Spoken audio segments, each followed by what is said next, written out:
Sahabat Shalom, selamat pagi, Tuhan memberkati.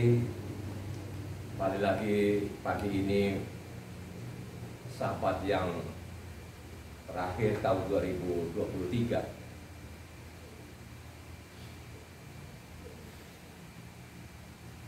Selama 1 tahun ini, mungkin segala pergumulan, soalan, kalau Tuhan masih mengizinkan kita, boleh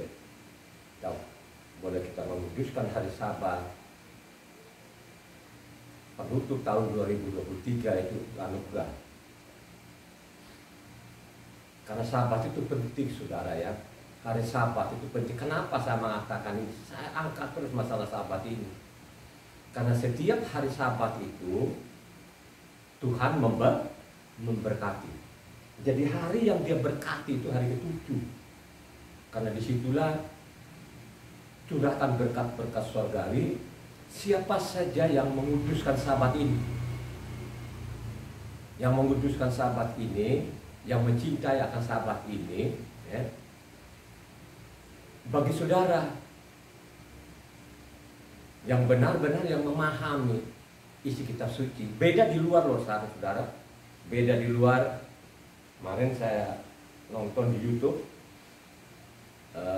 ini seorang dokter, namanya dokter BSN namanya.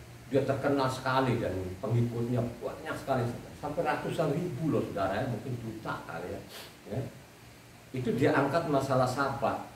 Jadi Sabat itu bagi dia itu tidak terlalu penting, boleh dia lakukan.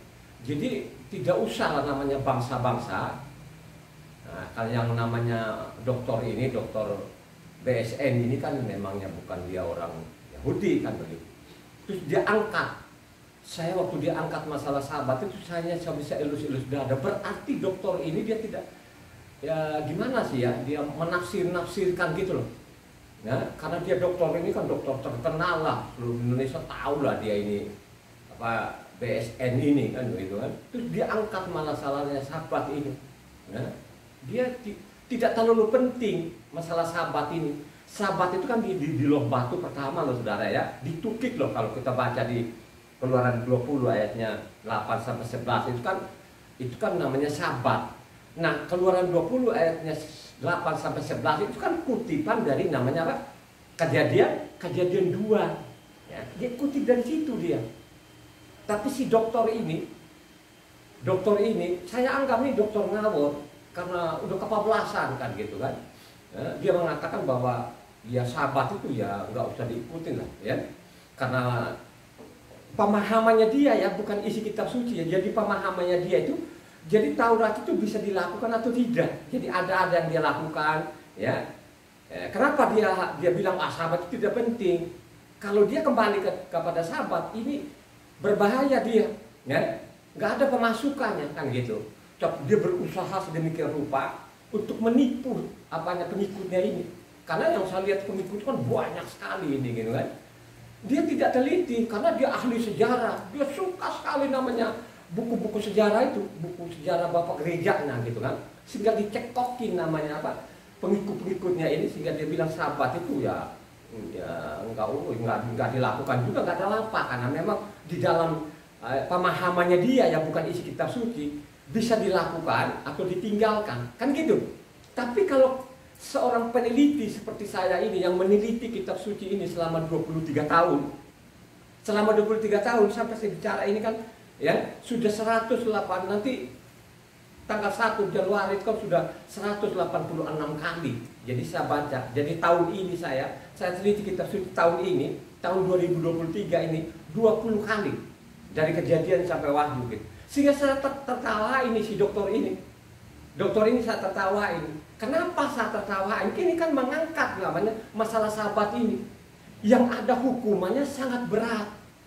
Dan kalau dokter ini benar-benar dia pelajari kitab suci, ya, nggak akan berani loh satu hukum berlaku kepada namanya orang Israel maupun bangsa asing, khususnya Sabat.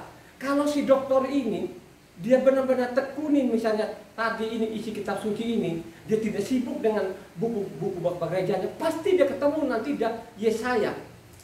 Yesaya 56, kalau kita baca Yesaya 56 ayat 1 sampai 7, ya, itu kan sangat jelas di situ. Orang namanya orang asing, ya, yang benar-benar mencintai sahabatnya, maka dia akan masuk dalam kerajaan surga. Ternyata ini dokter ini dia nggak ngerti, saudara. Dia nggak tahu. Mungkin saja ya dia baca kitab suci, tapi ya mungkin dia ya seada-adanya gitu. Jadi dia tidak terlalu berminat untuk meneliti namanya isi kitab suci ini, karena dia ahli sejarah. Ya, dia sekolahnya katanya di Timur Tengah, jadi dia kuasai namanya bahasa Arab, dia kuasai namanya bahasa Ibrani maupun bahasa Inggris. Si dokter ini yang benar-benar elus-elus dada mengajak namanya pengikut-pengikutnya ini untuk nggak usah lah masalah sahabat, kenapa ribut-ribut kan gitu. Itu yang saya sampaikan pagi ini, karena ini penutup tahun lah saudara ya. Jadi penutup tahun 2023 ini ya. Tahun ini saya teliti ini luar biasa, tahun ini saya dapat sampai 20 kali dari Kejadian sampai Wahyu.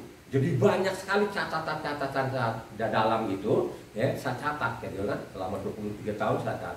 Sehingga saya ini menyampaikan ini karena memang saya teliti gitu ya, supaya saudara benar-benar mencintai namanya hari Sabat ini. Ini ketentuan loh sudah, ini hukumnya yang ditukik di Loh Batu pertama ini ya.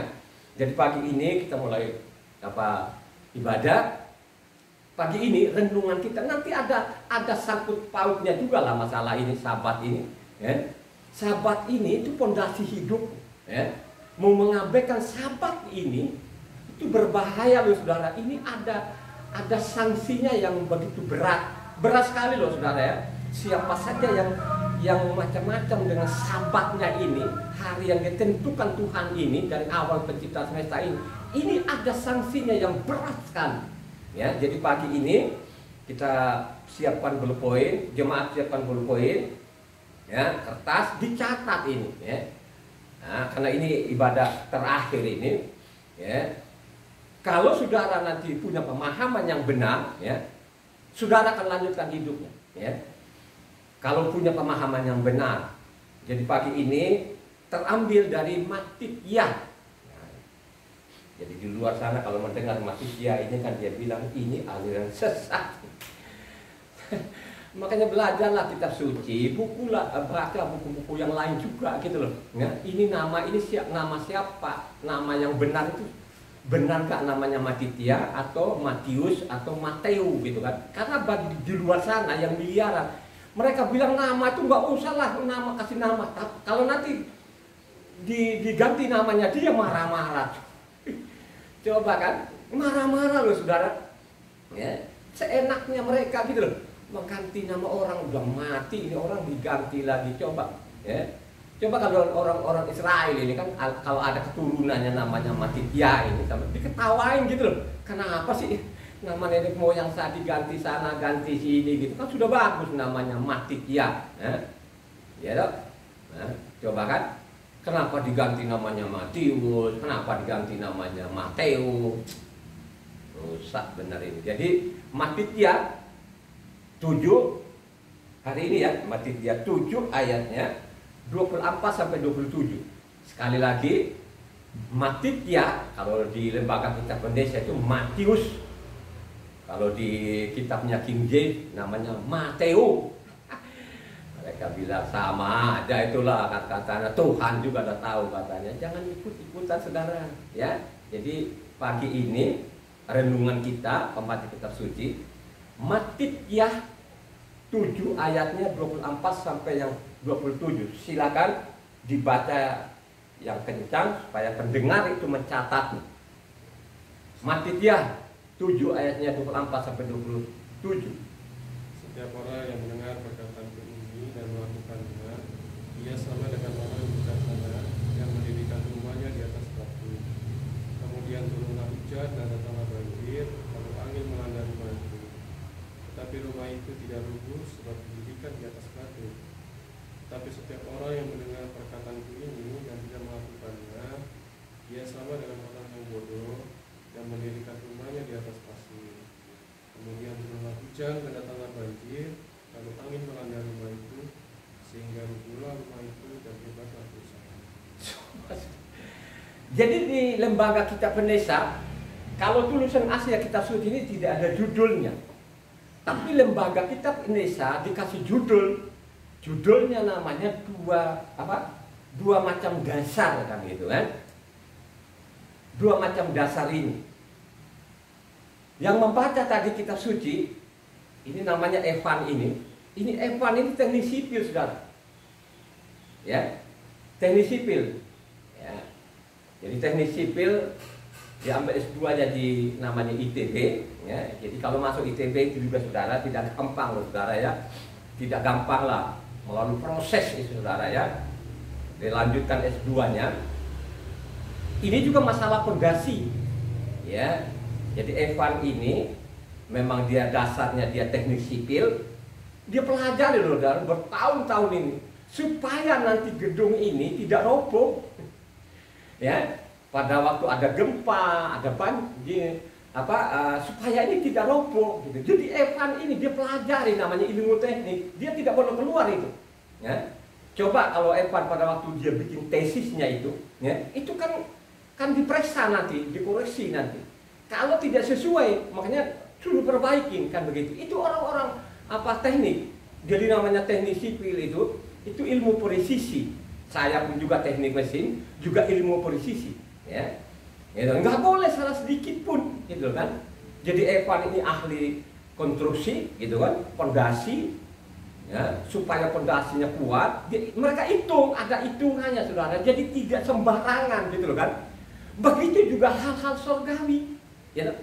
Hal-hal surgawi itu ya bagi di luar sana, ya sudahlah pokoknya nama Yesus sudah selesai lah gitu. Tidak diteliti dengan baik. Kalau teliti dengan baik, kan sangat jelas yang kita baca hari ini. Mengatakan dua macam, ini lembaga kitab Penesa yang kasih judul ini, dua macam dasar, kan? Setiap orang yang mendengar perkataan ini dan melakukan, ia akan sama dengan orang yang bijaksana yang mendirikan rumahnya di atas batu. Ya. Kemudian turunlah hujan dan datanglah banjir, lalu angin melanda rumah itu. Tetapi rumah itu tidak rubuh sebab didirikan di atas batu. Halo, ya. Jadi tadi yang membacakan kitab suci ini ada saudara Evan, ya. Dan Evan tahu betul itu. Ya, dia tahu betul-betul, ya, karena memang yang saya katakan itu orang teknik sipil itu, ilmu-ilmu presisi itu. Jadi gedung itu mereka benar teliti betul, gitu kan. Salah sedikit dari pondasinya itu fatal jadinya. Jadi mereka ini ambil S2, mereka belajar ini teknik sipil ini seperti Evan sama Ina ini kan dua orang ini kan teknik sipil ini mereka ini ya. Ya. Mereka teliti benar, nggak boleh salah sedikit pun, gitu loh kan. Makanya mereka belajar siang dan malam itu, ya, sehingga pada waktu nanti mereka melakukan kerjaan itu tidak ada kesalahan. Ya. Begitu juga lah yang kita baca hari ini. Perhatikan baik-baik ya, yang kita dasar yang pertama ini, ada katanya 24 tadi, setiap orang yang mendengar perkataanku ini dan melakukannya, ia sama dengan orang bijaksana yang mendirikan rumahnya di atas batu. Jadi kata melakukan, coba ya, nah, melakukan itu, ya, patuhilah. Petunjuk-petunjuk itu harus dipatuhi. Ya, patuhi namanya perintah Tuhan. Perintah Tuhan yang dimaksud itu apa? Kalau kamu baca hanya sampai di situ saja, kamu nggak ngerti. Makanya saya mengatakan kalau baca kitab suci itu harus tuntas, ya, harus tuntas dari Kejadian sampai Wahyu, harus berulang-ulang kali, ya. Seperti saya ini kan sudah 23 tahun dari Kejadian sampai Wahyu sudah 185 kali, ya. Jadi nanti 1 Januari ini 186 kali saya baca kitab suci. Saya teliti, ya. Pada waktu saya baca itu saya mencatat juga, gitu kan. Sehingga kalau ada yang dengar di YouTube itu sekalipun mereka terkena, hanya saya bisa elu dada. Yang dia tipu ini di depannya memang tidak pernah baca kitab suci. Karena di depannya itu biasanya mereka lihat doktornya. lihat namanya sekolahnya. Jadi tidak perhatikan lagi apa yang dia katakan, sesuai nggak isi kitab suci. Nggak begitu, ya. Coba kan, nggak begitu. Kalau saya nggak bisa dia tipu. Misalnya dia debat sama saya, misalnya sahabat, ayo kita debat. Berani nggak dia? Gitu kan? Pernah dulu kan si yang mengatakan sahabat, pernah dulu, ya. Mereka debat sama dia, ya, masalah-masalah nama Yahweh segala macam. Dia nggak berani ngomong itu. Hanya di luar saja kan mungkin dia berkoak-koak kan gitu aja. Pada waktu mereka debat itu dia nggak berani, itu dia diam aja kan gitu kan. Bagaimana dia mau berani kalau dibacakan pasalnya ini, ayatnya ini gitu kan. Coba kan waktu dia mengatakan itu ada dasar sedikit gitu, nggak apa-apa. Tapi nggak ada. Coba kalau dia bilang itu nama orang asing, pasal ini, ayat ini, boleh dilakukan ini, yang lain boleh dibuang. Mari kita perhatikan khotbah hari ini, dan harus kamu mencatat ini, ya. Mencatat supaya benar-benar ini apa yang dikatakan oleh namanya si dokter tadi itu, ya. Kamu benar-benar merenungkan apa yang kamu dengar hari ini, ya. Sehingga ibadah ini tidak sia-sia loh, saudara, ya.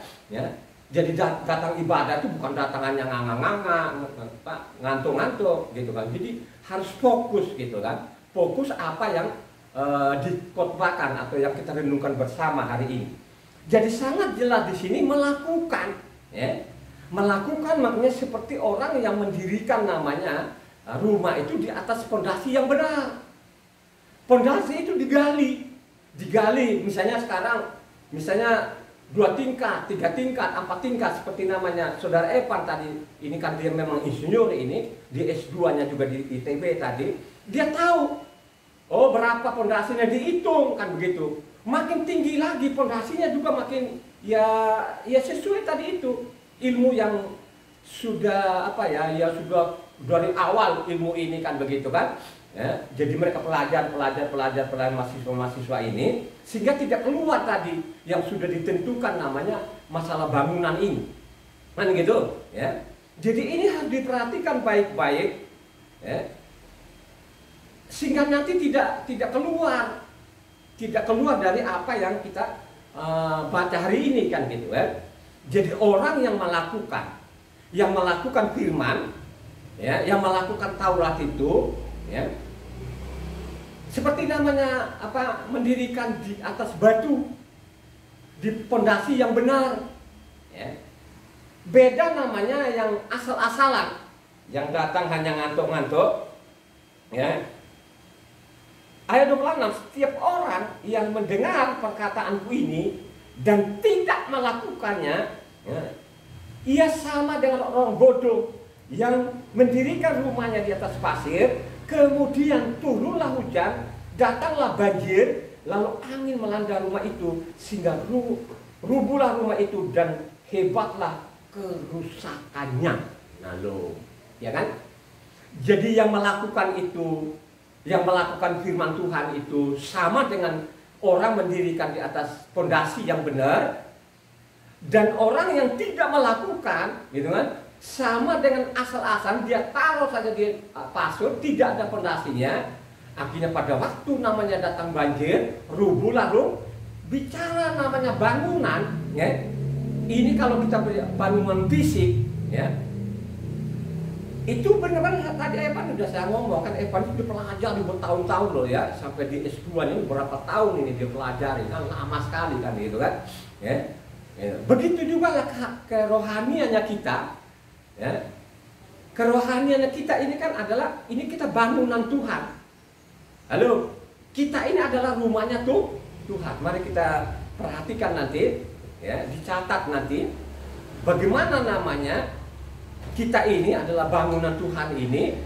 Makanya saya mengatakan, setiap kamu baca kitab suci itu harus kamu perhatikan, jangan asal-asal saja. Makanya saya mengatakan kalau setiap ibadah itu sediakan ballpoint, ya, catatan, dicatat saja. Habis itu direnungkan lagi, dibaca lagi gitu kan.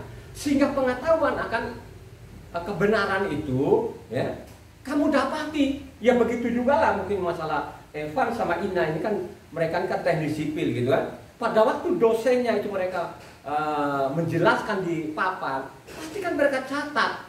Habis pulang nanti kuliah kan mereka pelajari lagi kan begitu kan. Sama aja sebenarnya ini kan.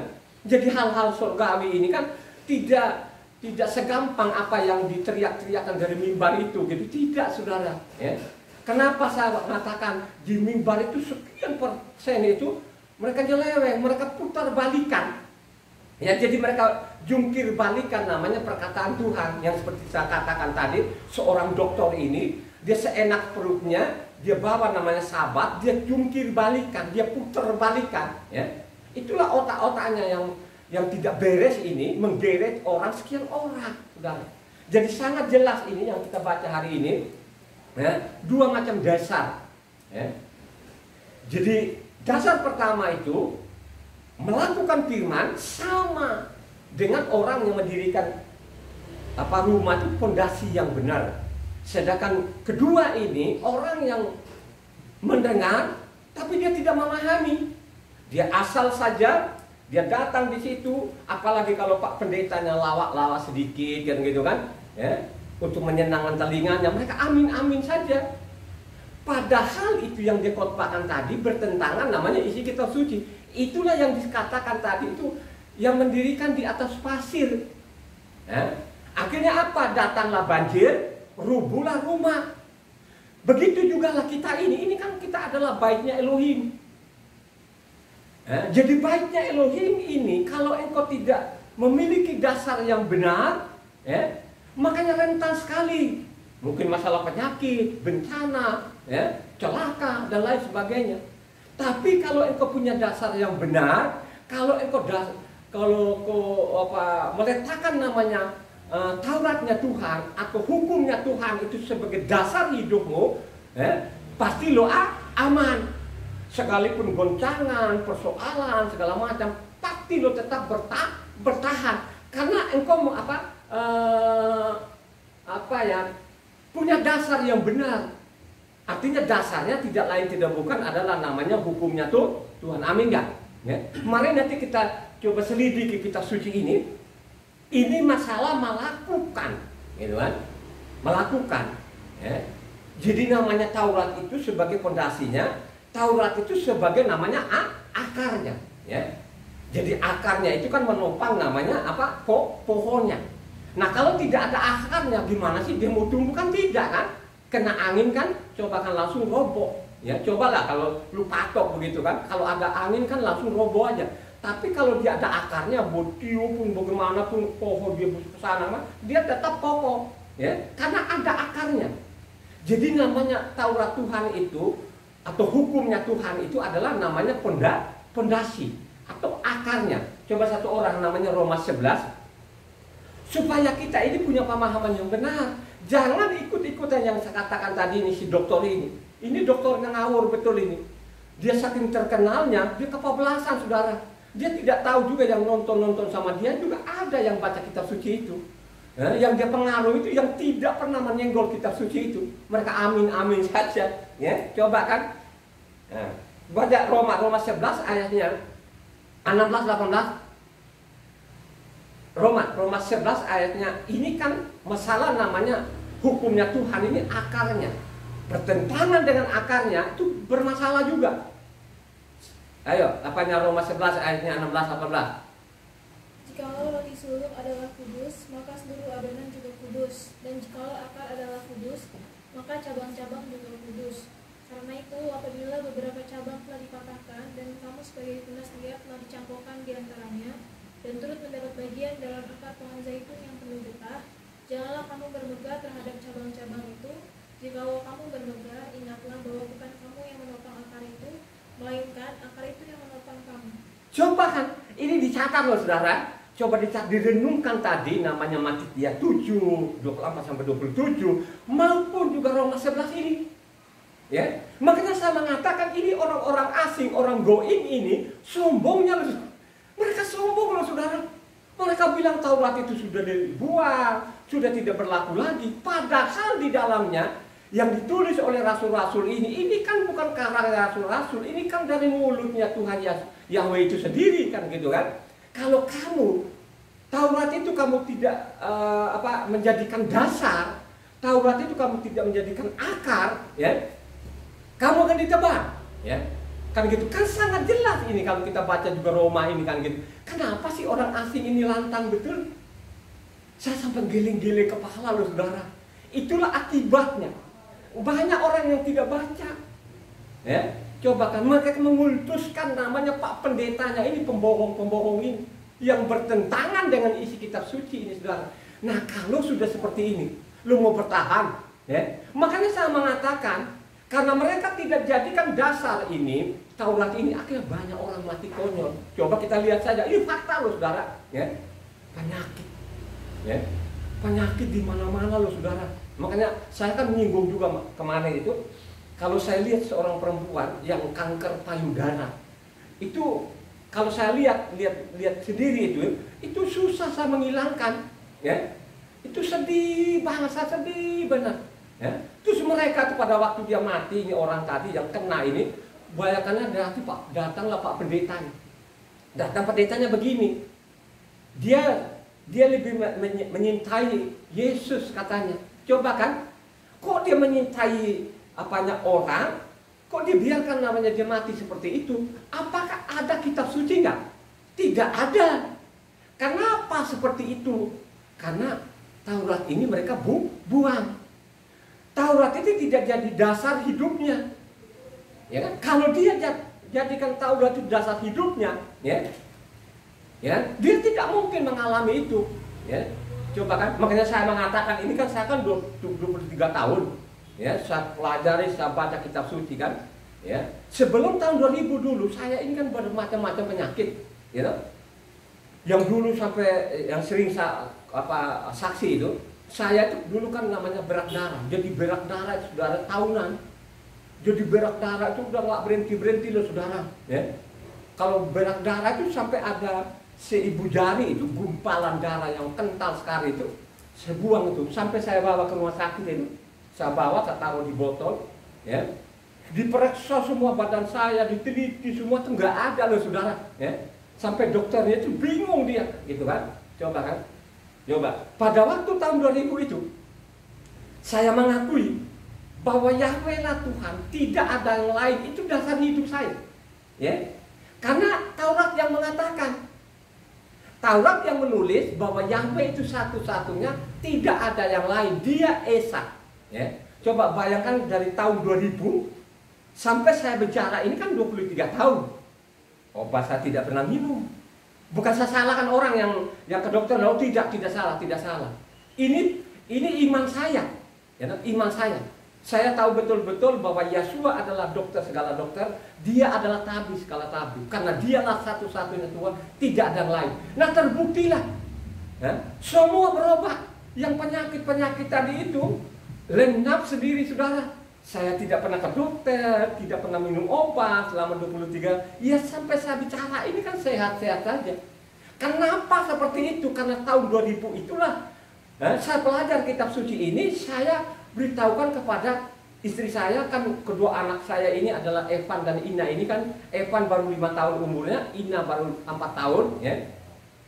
Saya mengatakan jadi kedua anak ini, ya, mereka terima bahwa Tuhannya mereka hanya satu-satunya, tidak ada yang lain. Dia bernama Yahweh. Coba anak 5 tahun dan 4 tahun loh saudara, ya. Begitu militan mereka ini bertahan, sekalipun dulu ada di gereja yang besar sekali. Wah mereka bilangnya begini sesat segala macam, mereka bertahan kedua orang ini, ya. Coba kan, sampai namanya Evan ini dia masuk ITB, ambil S2-nya, Ina sendiri pun juga lulus dengan S1-nya, dan pekerjaannya dia sangat baik, itu kan pekerjaan di perusahaan asing kan begitu. Kenapa seperti itu? Ya, karena itu tadi mereka punya dasar yang benar. Ya. Kenapa mereka memiliki dasar yang benar? Karena mereka ini berusaha baca isi kitab suci ini. Coba kan, mereka baca. Ya. Saya ajarin dari kecil itu supaya setiap hari itu dibaca kitab suci ini. Ya. Sehingga tidak gagal paham. Jadi kedua anak ini, Evan dan Ina ini, Evan 5 tahun, Ina 4 tahun, karena Ina ini kan 4 tahun itu kan sudah bisa baca loh saudara dulu. Kita ajarin di rumah, sehingga pada waktu mereka TK atau SD itu tidak susah-susah lagi, karena mereka sudah bisa baca kan begitu kan. Diajari baca, ajar baca kitab suci kan begitu kan, sehingga mereka luar biasa ini memperoleh namanya teknik sipil ini kan tidak gampang juga. Coba nilai-nilai mereka AB coba saudara ya, kedua anak ini ya, coba kan, sehingga kalau ada yang sodor-sodorkan tadi itu, bisa dilakukan ini, yang lain bisa dibuang, mereka tidak akan peduli itu. Sekalipun lu berdegelar, lu berderet-deret, mereka tidak akan mau aja. Kenapa? Karena mereka memiliki dasar yang benar, ya. Karena mereka mencintai namanya hukumnya Tuhan itu, ya. Sehingga saya bilang dalam ilmu sekuler mereka saja pun luar biasa, ya. Mereka cari kerjaan tidak susah-susah banget kan, tidak susah deh, bukan tidak susah banget, tidak susah, kan gitu kan, ya. Karena mereka memiliki dasar yang benar, ya. Hanya persoalannya ini banyak sekali yang di mimbar-mimbar ini, ya. Yang ilmu-ilmunya katanya sudah berderet-deret, sudah namanya ke luar negeri, sekolahnya segala macam, akhirnya mereka tipu orang, akhirnya apa? Ya, coba saudara, ini fakta loh saudara ya, mereka nipu orang. Padahal kalau kita baca namanya Matikiah 5 ayatnya 19, perhatikan di sini juga mirip sekali dengan namanya ini Matikiah 7 tadi ayat 24-27. Begitu juga lah namanya Matikiah 5 ayatnya 19, coba ada dua di situ, ya. Coba perhatikan, baca yang kencang. Karena itu siapa yang meniadakan salah satu perintah hukum Torah sekalipun yang paling kecil dan mengajarkannya demikian kepada orang lain, ia akan menduduki tempat yang paling rendah di dalam kerajaan sorga. Tetapi siapa yang melakukan dan mengajarkan segala perintah-perintah hukum Torah, ia akan menduduki tempat yang tinggi di dalam kerajaan sorga. Coba kan, namanya Matikiah 5 ini ayat 19 bagian A itu kan sangat jelas itu, ya. Siapa yang meniadakan satu iota, neraka loh saudara ya, itu bukan rendah di sorga yang dimaksud, itu neraka loh saudara, masuk neraka, ya. Siapa yang meniadakan satu iota, coba loh saudara, ya. Terus B-nya bilang siapa yang melakukan firman Tuhan ini yang menjadikan Taurat dasarnya, ya, pondasinya atau akarnya, dia akan namanya duduk tempat yang tertinggi di sorga saudara. Jadi di situ ada namanya tertinggi dan terendah. Tertinggi adalah namanya masuk dalam kerajaan sorga karena dia mencintai namanya hukumnya Tuhan, karena dia mencintai akan sahabatnya, dia akan masuk dalam kerajaan sorga. Tapi yang mengabaikan satu iota masuk neraka loh saudara. Bukan saya loh, bacalah kitab suci ini supaya tidak gagal paham, gitu. Nah, bacalah, ya. Coba. Kalau kita baca lengkap dari kejadian sampai Wahyu ya, kita tahu loh saudara, kita nggak akan berani, nggak nekat. Atau paling tidak lah kalau kau baca dari Matikiah Wahyu ini, ya, paling tidak 4 hari 5 hari kau baca, ya. Jangan berhenti loh saudara, pasti kau memiliki pengetahuan yang benar ini. Tidak akan ditipu tadi yang saya katakan dokter ini, ya. Coba kan, tidak peduli loh sekarang ini sekalipun bertentangan yang dia katakan itu, karena dia dokter kan dia lihatin di dalam waktu YouTube, wah ini jutaan orang, dia ikut saja masuk di situ.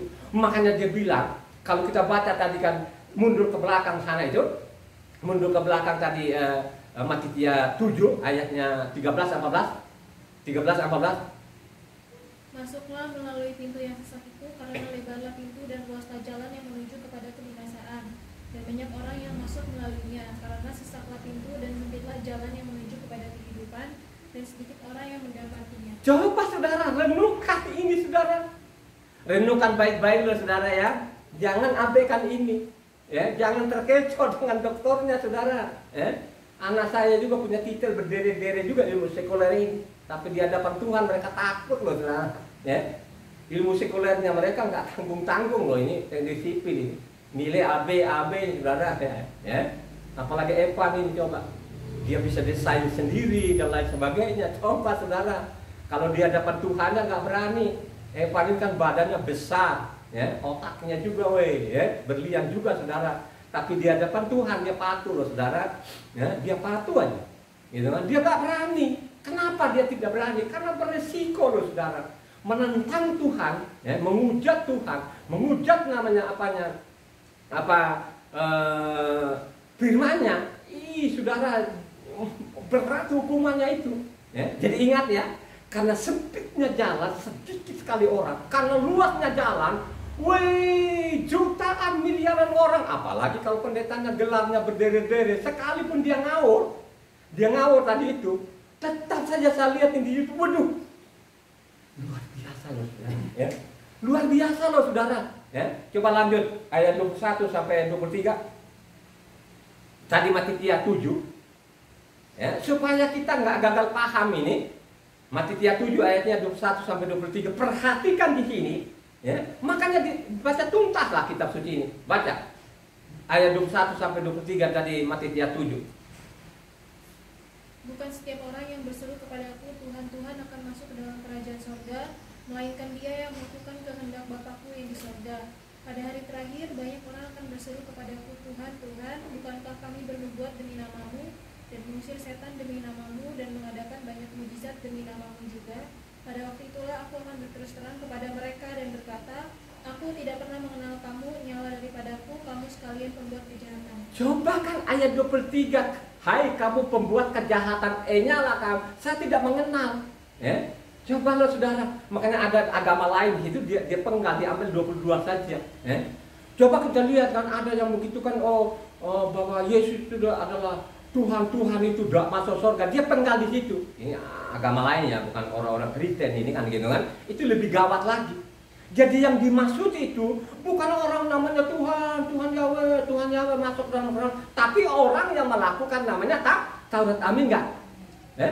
Orang yang melakukan Taurat itulah yang kalau kita baca Matitia 5 itu, aku datang itu bukan meniadakan Taurat, 1 titik 1 iota. Siapa yang meniadakan 1 titik 1 iota ini masuk dalam neraka. Itu yang dimaksud tadi itu, hai kamu pembuat kejahatan. Ayat 23 bilangnya, hai kamu pembuat kejahat, tidak aku mengenal kalian. Ya? Jadi bukan sekadar saja Tuhan kita Esa, dia adalah Yahweh. Tapi kok abaikan namanya perintahnya, termasuk sahabatnya.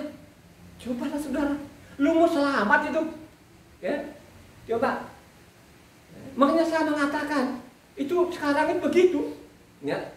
Pada waktu orangnya rajin betul Pak Pendetanya dengan majelis.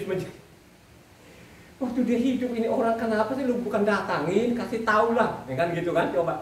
Giliran dia mati. Sudah mati ini orangnya, dia mati karena penyakit, dia mati karena celaka segala macam. Dia datang loh bawa tiket saudara, dia bawa tiketnya begini, ya, Yesus mencintai engkau, kan gitu, Yesus lebih mencintai engkau, kan? Saya sampai mendengar itu kata-kata itu, waduh, kasihan betul ini kan, Yesus lebih mencintai engkau.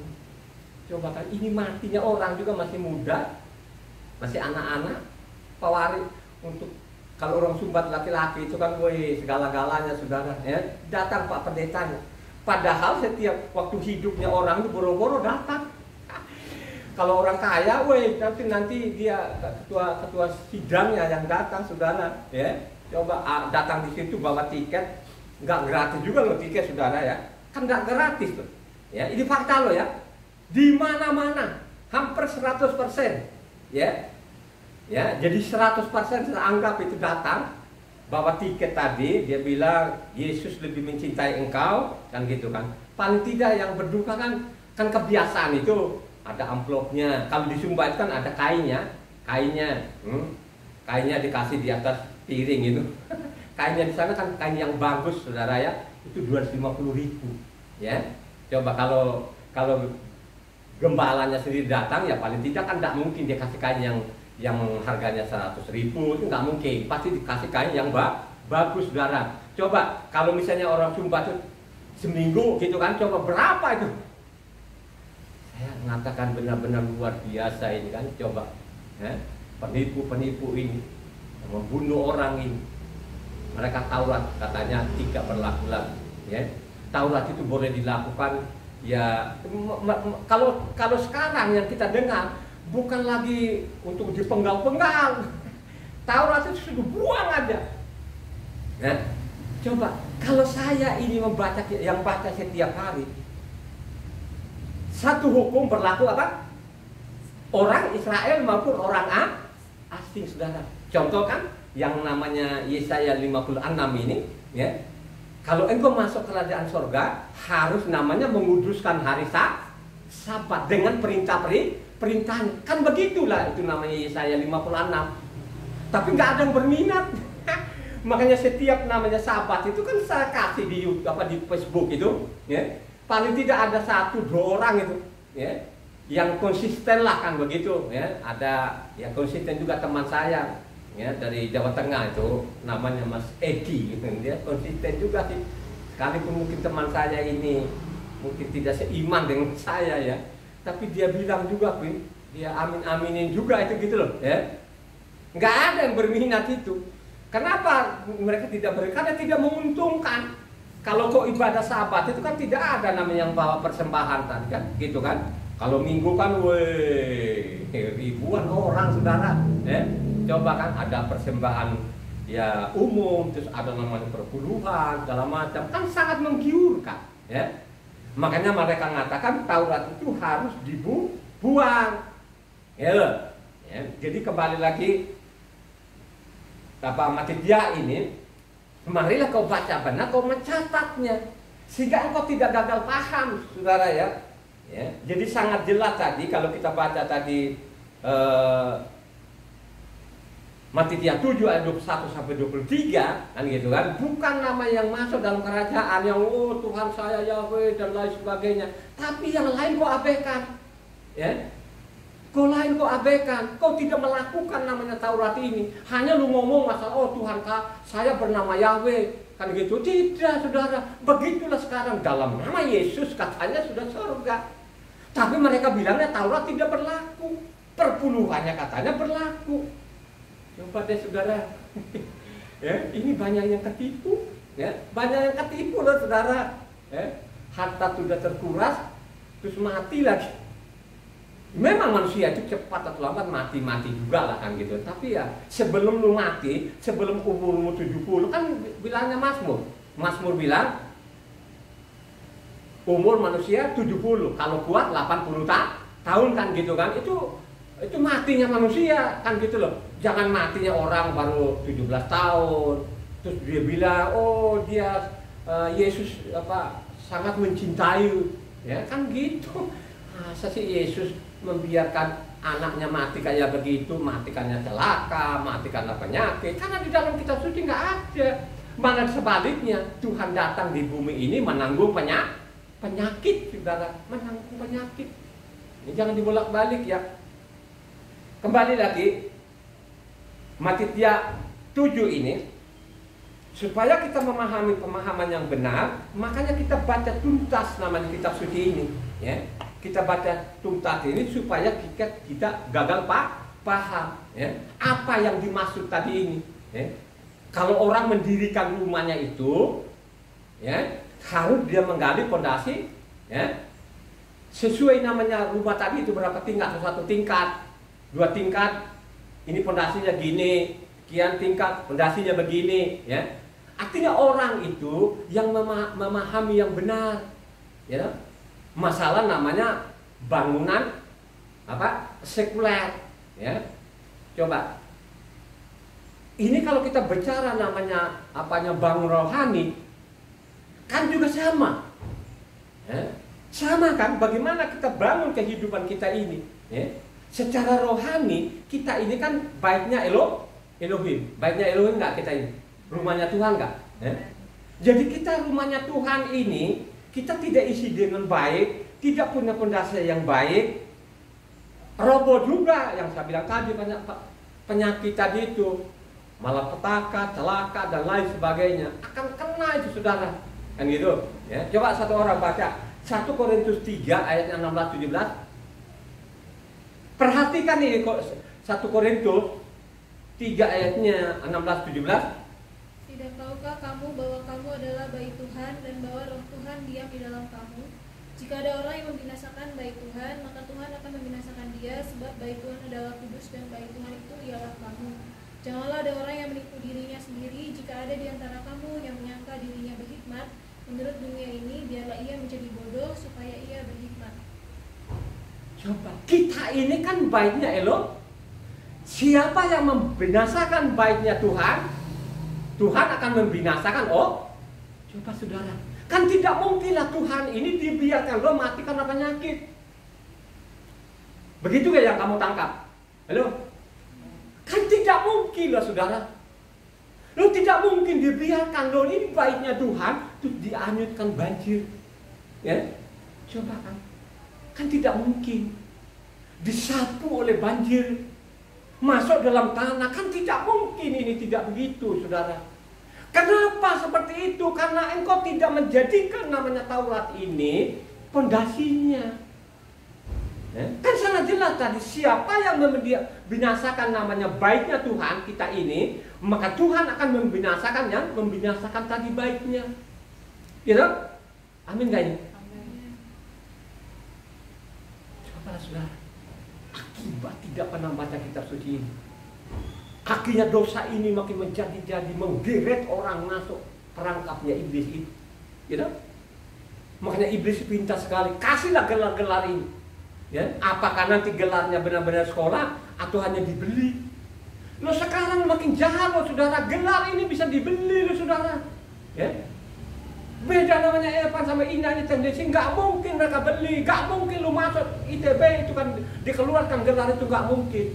Ya, coba kan? Pusing nggak namanya Evan ini kalau bikin tesisnya ini, disuruh lagi direvisi lagi, disuruh revisi lagi, gitu. Kalau sekarang namanya gelar rohani ini kan saudara gampang, nggak usah sekolah-sekolah, kasih uang keluar gelar ini saudara. Akhirnya mereka tipu orang. Ingat ya, siapa yang binasakan namanya baiknya Tuhan, maka Tuhan akan binasakan orang ini. Ini tidak akan berubah. Begitu juga Efesus 2. Efesus 2 ayat 20-22. Perhatikan di sini, ya, kesanatakan itu, dasarmu itu adalah namanya Taurat, hukumnya Tuhan. Ini sangat jelas di sini. Namanya Efesus 2 ayatnya 20-22. Yang keras. Supaya pendengar ini mencatat saudara, apa sih yang dimaksud namanya Matitia ini? Ya? Apakah benar-benar bangunan-bangunan sekuler atau bangunan rohani yang dia maksud? Yang dibangun di atas dasar para rasul dan para nabi dengan Hamasya Yeshua sebagai batu penjuru. Di dalam dia tumbuh seluruh bangunan rapi tersusun menjadi bait Tuhan yang kudus di dalam Tuhan. Dalam dia kamu juga turut dibangunkan menjadi tempat kediaman Tuhan di dalam Roh. Itulah yang diajarkan itu sana kemari saudara. Siapa yang dimasukkan batu penjuru? Dia adalah Yahweh itu sendiri, batu penjuru. Memerintahkan Mose itu supaya manusia Israel teratur, maka ada namanya hukumnya tuh, itu pondasimu. Jangan kau ikut-ikutan pembohong-pembohong ini yang membunuh orang ini saudara. Itu yang dimaksud oleh Efesus. Nabi itu dibunuh loh saudara. Coba kan, nama Tuhanmu adalah Yahweh. Coba kan, kitab panduanmu adalah Taurat. Mereka bunuh saudara. Berapa nabi ini yang mati konyol, mati ini saudara, bukan mati sia-sia. Mereka bunuh loh saudara. Memperingatkan bangsa pilihannya ini. Tapi tetap namanya kapal batu loh saudara, batunya batu saudara. Coba, lu enak begitu. Makanya seorang namanya gembala itu banyak resikonya saudara. Banyak resiko. Coba kan, taruhan nyawa. Orang berkata kebenaran itu tidak mudah loh saudara ya. Ada risiko yang dihadapi. Bisa dibunuh, bisa disisa. Coba kan, ini kan sangat jelas tadi yang Efesus 2 ini ayatnya 20-22 ini. Bagaimana rasul-rasul itu menyampaikan. Makanya saya mengatakan khotbah yang saya kemarin, pada waktu zaman dari Yesua itu, sesudah Yesua itu kembali ke aslinya, coba yang mereka sampaikan ke sana kemari itu hanya namanya Taurat dan kitab para nabi saudara. Itulah yang dimaksud supaya namanya Taurat kitab para nabi ini adalah namanya dasar di hidupmu. Lu mengabaikan satu titik, satu iota saja pun sudah sanksinya berat. Apalagi lu bilangnya tadi namanya Tauratnya apa? Sabarnya tidak berlaku. Ya? Coba ini kan pembunuh betul ini saudara. Ini bukan ngarang saudara. Coba lihat aja di YouTube itu. Ya? YouTube ini pengaruhnya besar sekali saudara. Coba berapa orang ditipu di situ. Ya? Karena mereka tergiur dengan gelar ini. Tergiur dengan dia kuasai bahasa-bahasa itu. Coba kan, akhirnya banyak orang yang tenggelam, banyak orang yang namanya terbawa arus saudara. Oleh ketidaktahuan. Kenapa mereka tidak tahu? Karena malas membaca kitab suci ini. Ya, coba kan, misalnya anak saya ini Evan sama Ina ini bagaimana mereka mau waktu kecil itu coba. Ya? Tapi mereka bertahan saudara. Ya? Coba dengan diolok-olok, coba kan, pada waktu zaman krisis dulu pun usaha pun juga habis. Mereka olok-olok, nanti anaknya tidak sekolah lagi. Gara-gara ini namanya Taurat. Ya, bahwa Taurat segala-galanya. Bahwa nama Yahweh itu, nama yang disebut Abraham. Coba tantangan berat. Ya, pada waktu krisis ekonomi itu. Coba kan, banyak orang Bapak mengolok-olok. Mereka bilang jangan dekat-dekatin namanya Pak Karado. Karena dia sesat. Ya. Nama Tuhannya Yahweh. Padahal buku yang dia pegang, saya tunjukin, coba lo buku di belakang itu ada nama Yahweh, tetap tidak peduli. Tidak peduli. Coba anakku kata jangan dekati mereka, anaknya mereka itu apa yang terjadi. Coba lihat anak-anakku teknik sipil. Ya. Begitu luar biasanya anakku Evan ini. Masuk ITB itu saudara. Enggak gampang. Coba kan. Dia memperoleh gelar S2, gak gampang. Kalau dia tidak punya kemauan untuk pelajari ilmu sekuler ini. Kenapa mereka peroleh itu? Karena mereka tekun juga namanya hal-hal rohani ini. Coba kan, jangan ditipu. Ya. Banyak orang-orang yang gagal paham. Kenapa gagal paham tadi itu? Karena mereka tidak punya kemauan sedikit pun untuk dibaca firman Tuhan ini. Ya. Satu orang, baca lagi ini. Siapa sih sebenarnya ini namanya batu penjuru ini? Ya? Ya? Hanya kan persoalan ini kalau kitab namanya Injil ini banyak yang disamar-samarkan saudara. Ya? Banyak disamar-samarkan. Ya? Kok sepertinya kitab ini kok kayak abu-abu begitu loh saudara. Ya? Ini fakta loh saudara yang saya sampaikan ini, saya tidak mengarang-arang. Karena ada catatannya. Ya? Maka siapapun yang mau protes segala macam, silakan. Ya? Apa yang saya sampaikan ini, ya, coba kan sesuai namanya isi kitab suci. Ya. Begitu juga lah Kepa 2, 1 Kepa 2, ayat 3 sampai 10. Perhatikan situ. Ini Kepa. Jika kamu benar-benar telah mengecap kebaikan Tuhan dan datanglah kepadanya, batu yang hidup itu yang memang dibuang oleh manusia, tapi yang dipilih dan dihormat di hadirat Tuhan.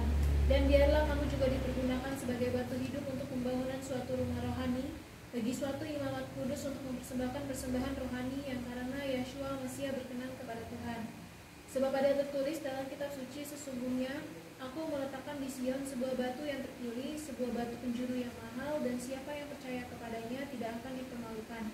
Karena itu bagi kamu yang percaya ia mahal, tetapi bagi mereka yang tidak percaya, batu yang telah dibuang oleh tukang-tukang bangunan telah menjadi batu penjuru, juga telah menjadi batu sentuhan dan suatu batu sandungan, maka tersandung padanya karena mereka tidak taat kepada firman Tuhan, dan untuk itu mereka juga telah disediakan.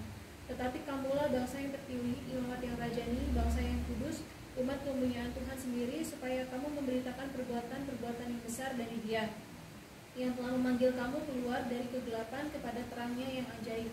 Kamu yang dahulu bukan umat Tuhan, tetapi yang sekarang telah menjadi umatnya, yang dahulu tidak dikasihani, tetapi yang sekarang telah beroleh belas kasihan. Coba saudara, ini kalau orang meneliti kitab suci, apa yang kita baca tadi ini dari apa 1 Kepa 2 ini ayat 3 sampai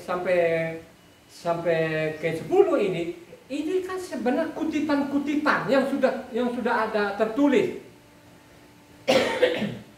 Kalau kita baca tadi ayatnya 3 di atas, ini kan kutipan dari Mazmur ya.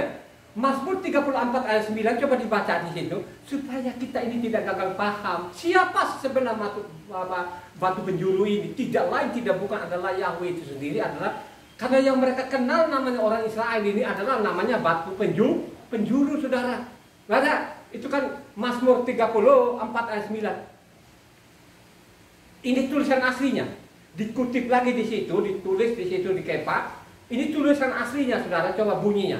Tulisan asli ya. Mazmur 34 Ayat 9.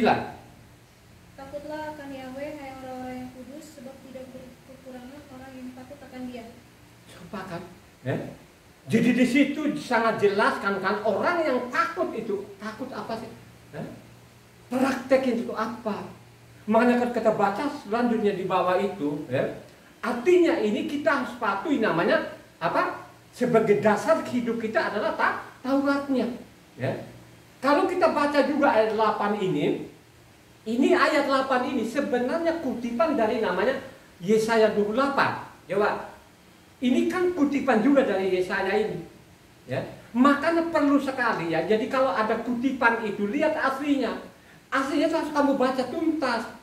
Dilihat itu namanya tulisan aslinya supaya kita ini tidak tertipu. Ayat 8 itu kan ayat 8 coba baca. Ucaplah dan lihatlah betapa baiknya Yahweh itu, berbahagialah orang yang berlindung padanya. Coba kan, kalau ayat 8 ini kan kutipan dari apa? Ulangan 20 Yesaya 28. Benar gak itu? Ini kan kutipan Yesaya 28. Benar? Ya?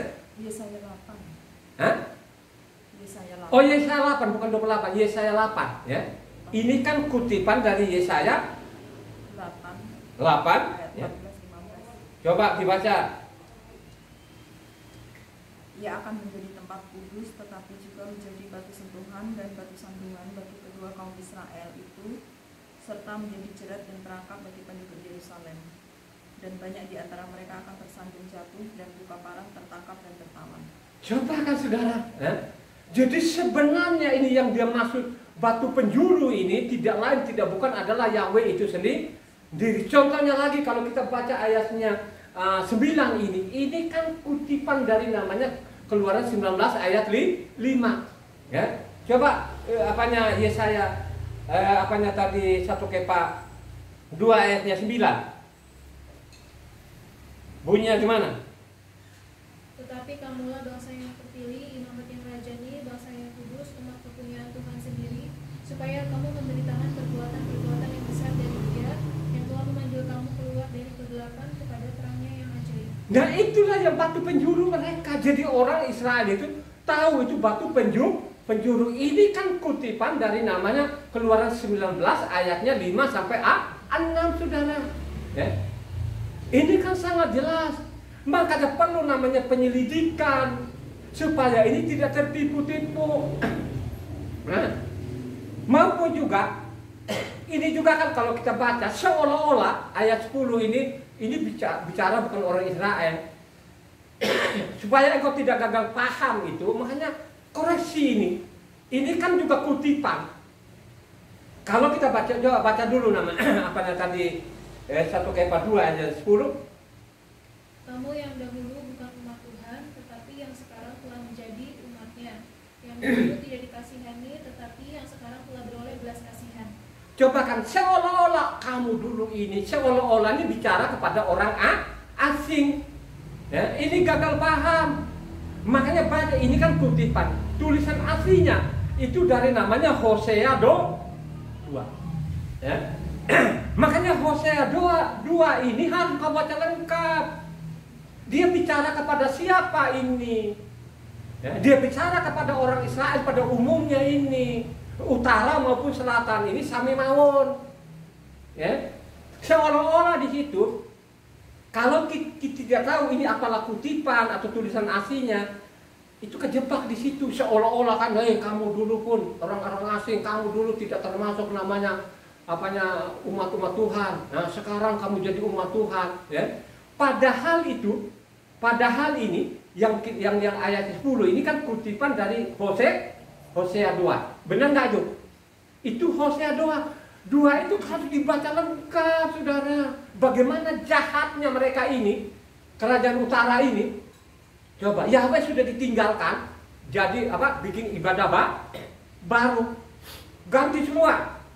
Nama Tuhan ganti bernama Baal dan Asyera, termasuk namanya peraturan-peraturan itu, mereka ganti. Coba kan, mereka bilangnya pondok daun, tapi bulannya beda, saudara. Itulah yang dikritik. Ya, tapi ingat ya, Hosea 2 ini dibaca lengkap. Sekalipun mereka ini dimarahi, ya, dia terlepas. Coba judulnya apanya Hosea 2 itu, coba 2.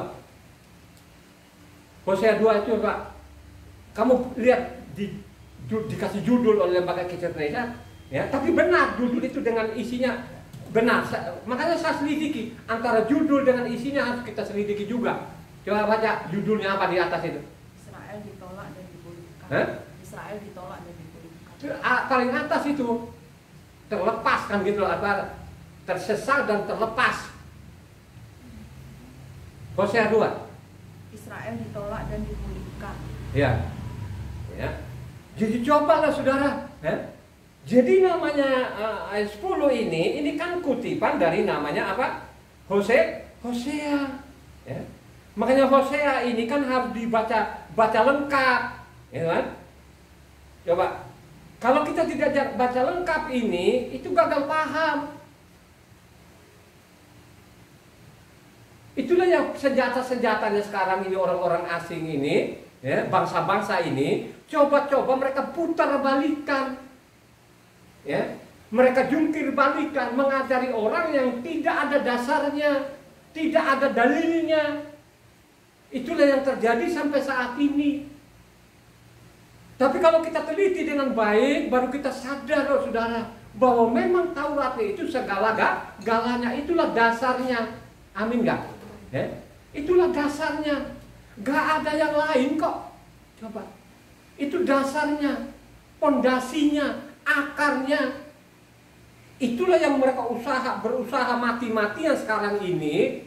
Ini pengikut-pengikut iblis ini, supaya namanya hukum Tuhan itu supaya tidak jadikan dasar. Dengan tidak dijadikan dasar ini, resiko loh, fakta loh ya. Coba kan. Makanya peringatan memang Yesaya 24. Kalau kita baca Yesaya 24 ayatnya 5 sama 6, ini harus kita ungkap terus ini, saudara. Coba Yesaya 24 ayatnya 5 sampai 6 ini, ya. Ini warning loh, warning ini yang ditulis oleh nabi-nabi ini. Ya. Baca. Bumi cemar karena penduduknya, sebab mereka melanggar undang-undang, mengubah ketetapan, dan mengingkari perjanjian abadi.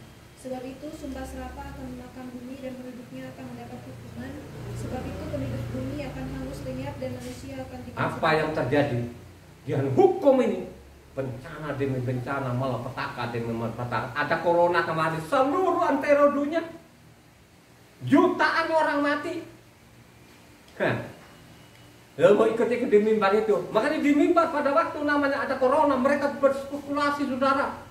Kami tolak namanya corona. Dia sendiri mati, banyak jemaatnya mati. Ya, karena ulah-ulahnya tidak menjadikan namanya hukum Tuhan atau Taurat itu sebagai dasarnya. Mereka membohongi orang. Makanya saya mengatakan si dokter ini yang di YouTube ini, ya, pasti dia tidak tahu kalau ada namanya Yesaya 56 ini. Ya, mungkin dia tidak baca itu. Kalau dia baca itu, dia tidak akan berani. Halo, kira-kira yang gini kamu berani gak? Kamu mau ikut gak dokter itu yang dibilang sahabat itu harus dibuang? Ini beresiko. Ya? Jangan tergiur dengan gelarnya. Nah, persoalan sampai saat ini batu penjuru. Kalau seorang insinyur ini sekarang kan tidak ada lagi pakai batu loh, saudara. Sekarang pakai apa? Besi. Jadi besi beton. Ya. Bayangkan saja ini besi beton. Ini insinyur-insinyur yang canggih-canggih ini, Evan sama ini tahu itu. Di sudutnya sekarang itu besi beton itu tidak bisa langsung namanya, harus berkait, saudara. Tidak ada namanya besi beton. Ini kan numpangin begitu saja terus diikat. Jadi ini besi beton ini dia dilengkungin ujungnya supaya saling memegang namanya. Sekalipun tadi sekarang ini tidak ada lagi, karena memang dulu kan nggak ada lah gedung yang 100 tingkat kan. Kalau dulu kan ya paling 2 tingkat lah kan gitu. Mungkin pakai batu lah kan. Tapi ingat, batu penjuru itu tidak diletakkan sembarangan.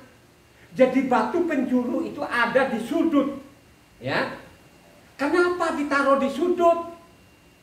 Karena sudut ini penting. Tanya saja namanya Evan ini, ahli konstruksi ini, ya? Ahli fondasi dia ini, tanya saja, ya? Sudutnya itu penting. Kalau misalnya sudutnya ini retak, lepas, semua akan roboh. Makanya batu penjuru itu ada di sudut. Di sudut ini dia pegang kedua sisi, sehingga harus jaga itu namanya sudut ini supaya tidak retak. Makanya kita lihat ya, bangunan apa saja sekarang zaman modern, setiap sudutnya itu ada namanya apa? Besi beton. Makanya dikasih ringnya itu, dia ringnya kalau ahlinya itu paling tidak 10 cm, ya, supaya ini sudutnya ini kokoh. Kalau sudutnya kokoh, makanya akan selamat nanti gedung ini. Ya, begitu juga lah namanya apa? Batu penjuru ini ada di sudutnya. Dia pegang kedua sisi.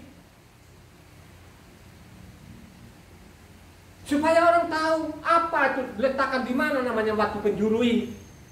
Ya. Makanya Tuhan kita adalah Yahweh itu ada di namanya di batu penjuru tadi ini. Ya. Supaya kita kuat ini. Itulah yang tidak dipahami sampai sekarang ini. Bagaimana lo memahami kalau engkau tidak pernah kemauan untuk membaca sehingga ngawur saja? Tiba-tiba Tuhannya 3. Coba kan? Karena ketidaktahuan. Kalau kita ini kan hanya meneruskan aja salinan dari Eropa, salin dari King James.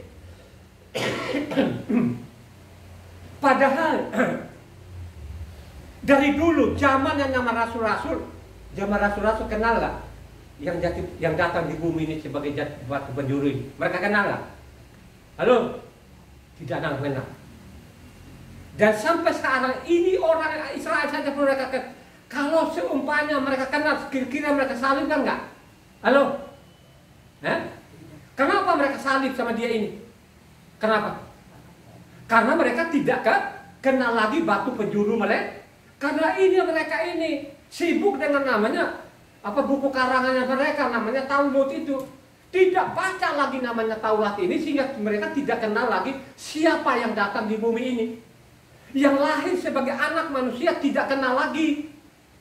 Apalagi namanya orang asing ini yang sudah ada pasalnya, ada ayatnya, mereka sudah dikekang supaya tetap sesat. Sedangkan anaknya sendiri, ya, makanya tadi kalau kita baca tadi namanya Kepa 2 tadi, 1 Kepa 2 tadi, ayat 9 tadi, bahwa kalianlah ada pilihan tuh menjadi imamat dan menjadi raja jani, saudara. Ya. Dia tidak pilih bangsa lain, dia pilih anaknya. Tapi anaknya pada waktu dia datang di bumi ini, batu penjuru ini, mereka tidak kenal. Kalau engkau baca namanya 1 Korintus 2 ayat 8, yang kenyang, tidak kenal lagi. Sampai saat ini loh saudara, apalagi namanya ini orang Israel aja nggak kenal, apalagi namanya bangsa asing ini, saudara. Makin ngawur aja ini mereka ini, coba. Ya? Coba baca 1 Korintus 2 ayatnya 8. Tidak ada dari penguasa dunia ini yang mengenalnya, sebab kalau sekiranya mereka mengenalnya, mereka tidak menyalibkan Tuhan yang mulia. Coba tidak ada yang mengenal lagi. Bagaimana lo mengenal ini kalau namanya hukumnya Tuhan sudah ditinggal? Tidak ada lagi yang melakukan. Makanya dia bilang, hai kamu, nanti akhir zaman bukan Tuhan yang masuk dalam kerajaan surga, tapi orang-orang yang melakukan hukumnya Tuhan. Makanya zamannya Yesua itu tidak ada lagi yang melakukan firman Tuhan, karena tertulis di sana namanya Yohanan 7 ayat 19. Ya. Mau bantah bagaimana ini? Ya. Sampai saat ini sibuk dengan buku bapak gerejanya, gitu loh, yang ngarang-ngarang sendiri itu tidak sesuai namanya isi kitab sucinya. Coba, nah, Yohanan 7 ayatnya 19. Bukankah Mose yang telah memberikan hukum Taurat kepadamu, namun tidak seorang pun di antara kamu yang melakukan hukum Taurat itu? Gak ada lagi yang melakukan, ditinggal saudara. Ya? Padahal kalau kita mau baca namanya Imamat 18 ayat 5 mengatakan apa? Imamat 18 ayat 5 bagaimana bunyinya? Sesungguhnya kamu harus berpegang pada ketetapanku dan peraturanku.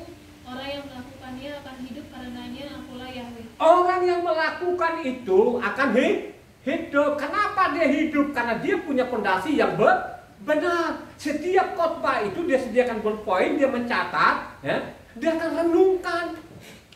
Maka dia akan selamatin orang. Sekarang tidak peduli.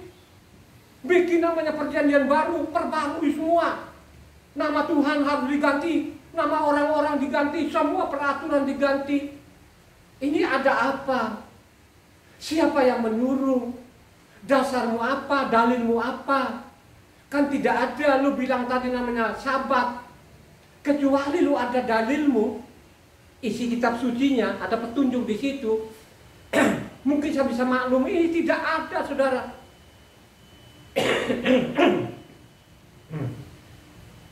Itulah akibatnya. Karena tidak mau membaca.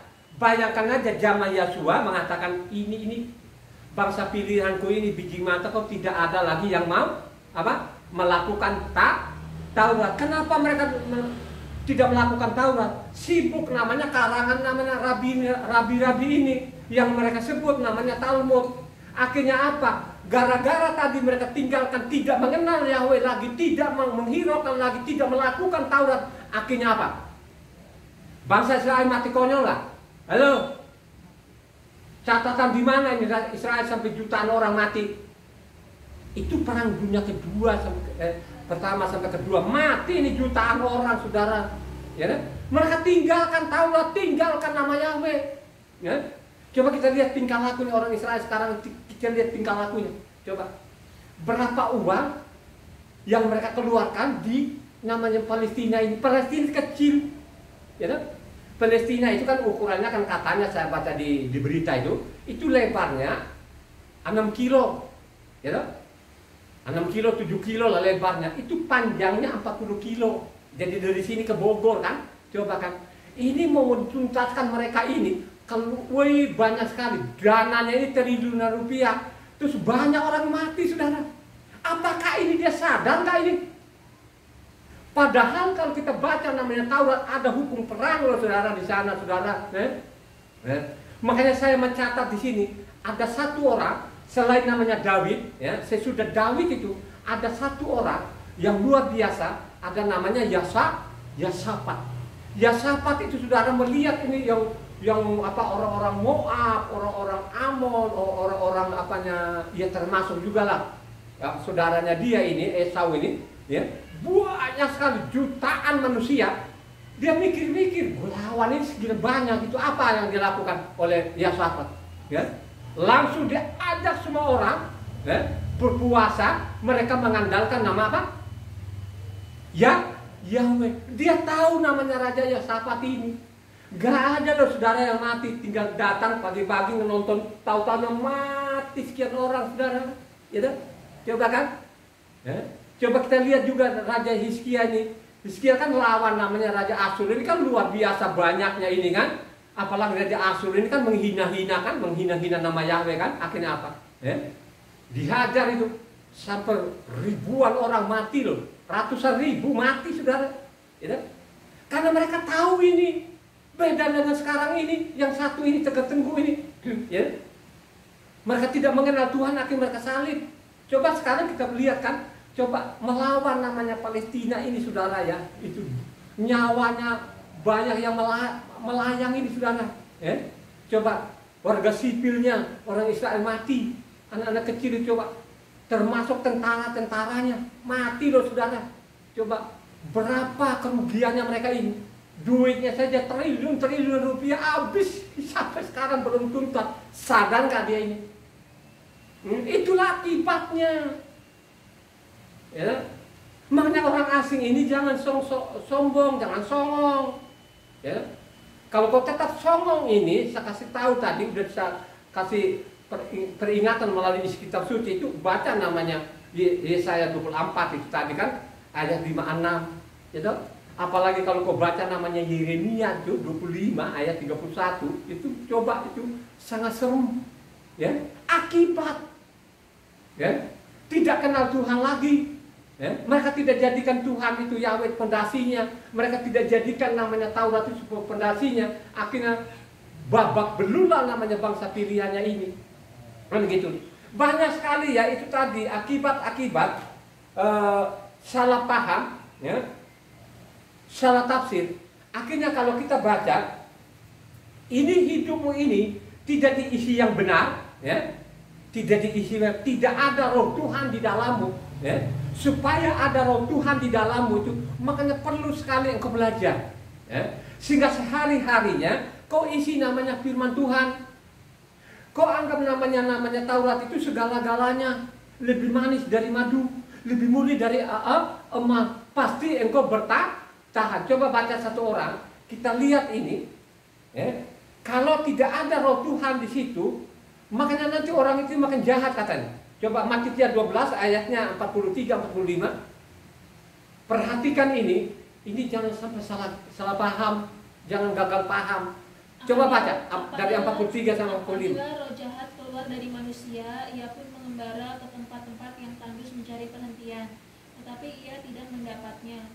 Lalu ia berkata, aku akan kembali ke rumah yang telah kutinggalkan itu. Maka pergilah ia dan mendapati rumah itu kosong, besi tersapu dan rapi teratur.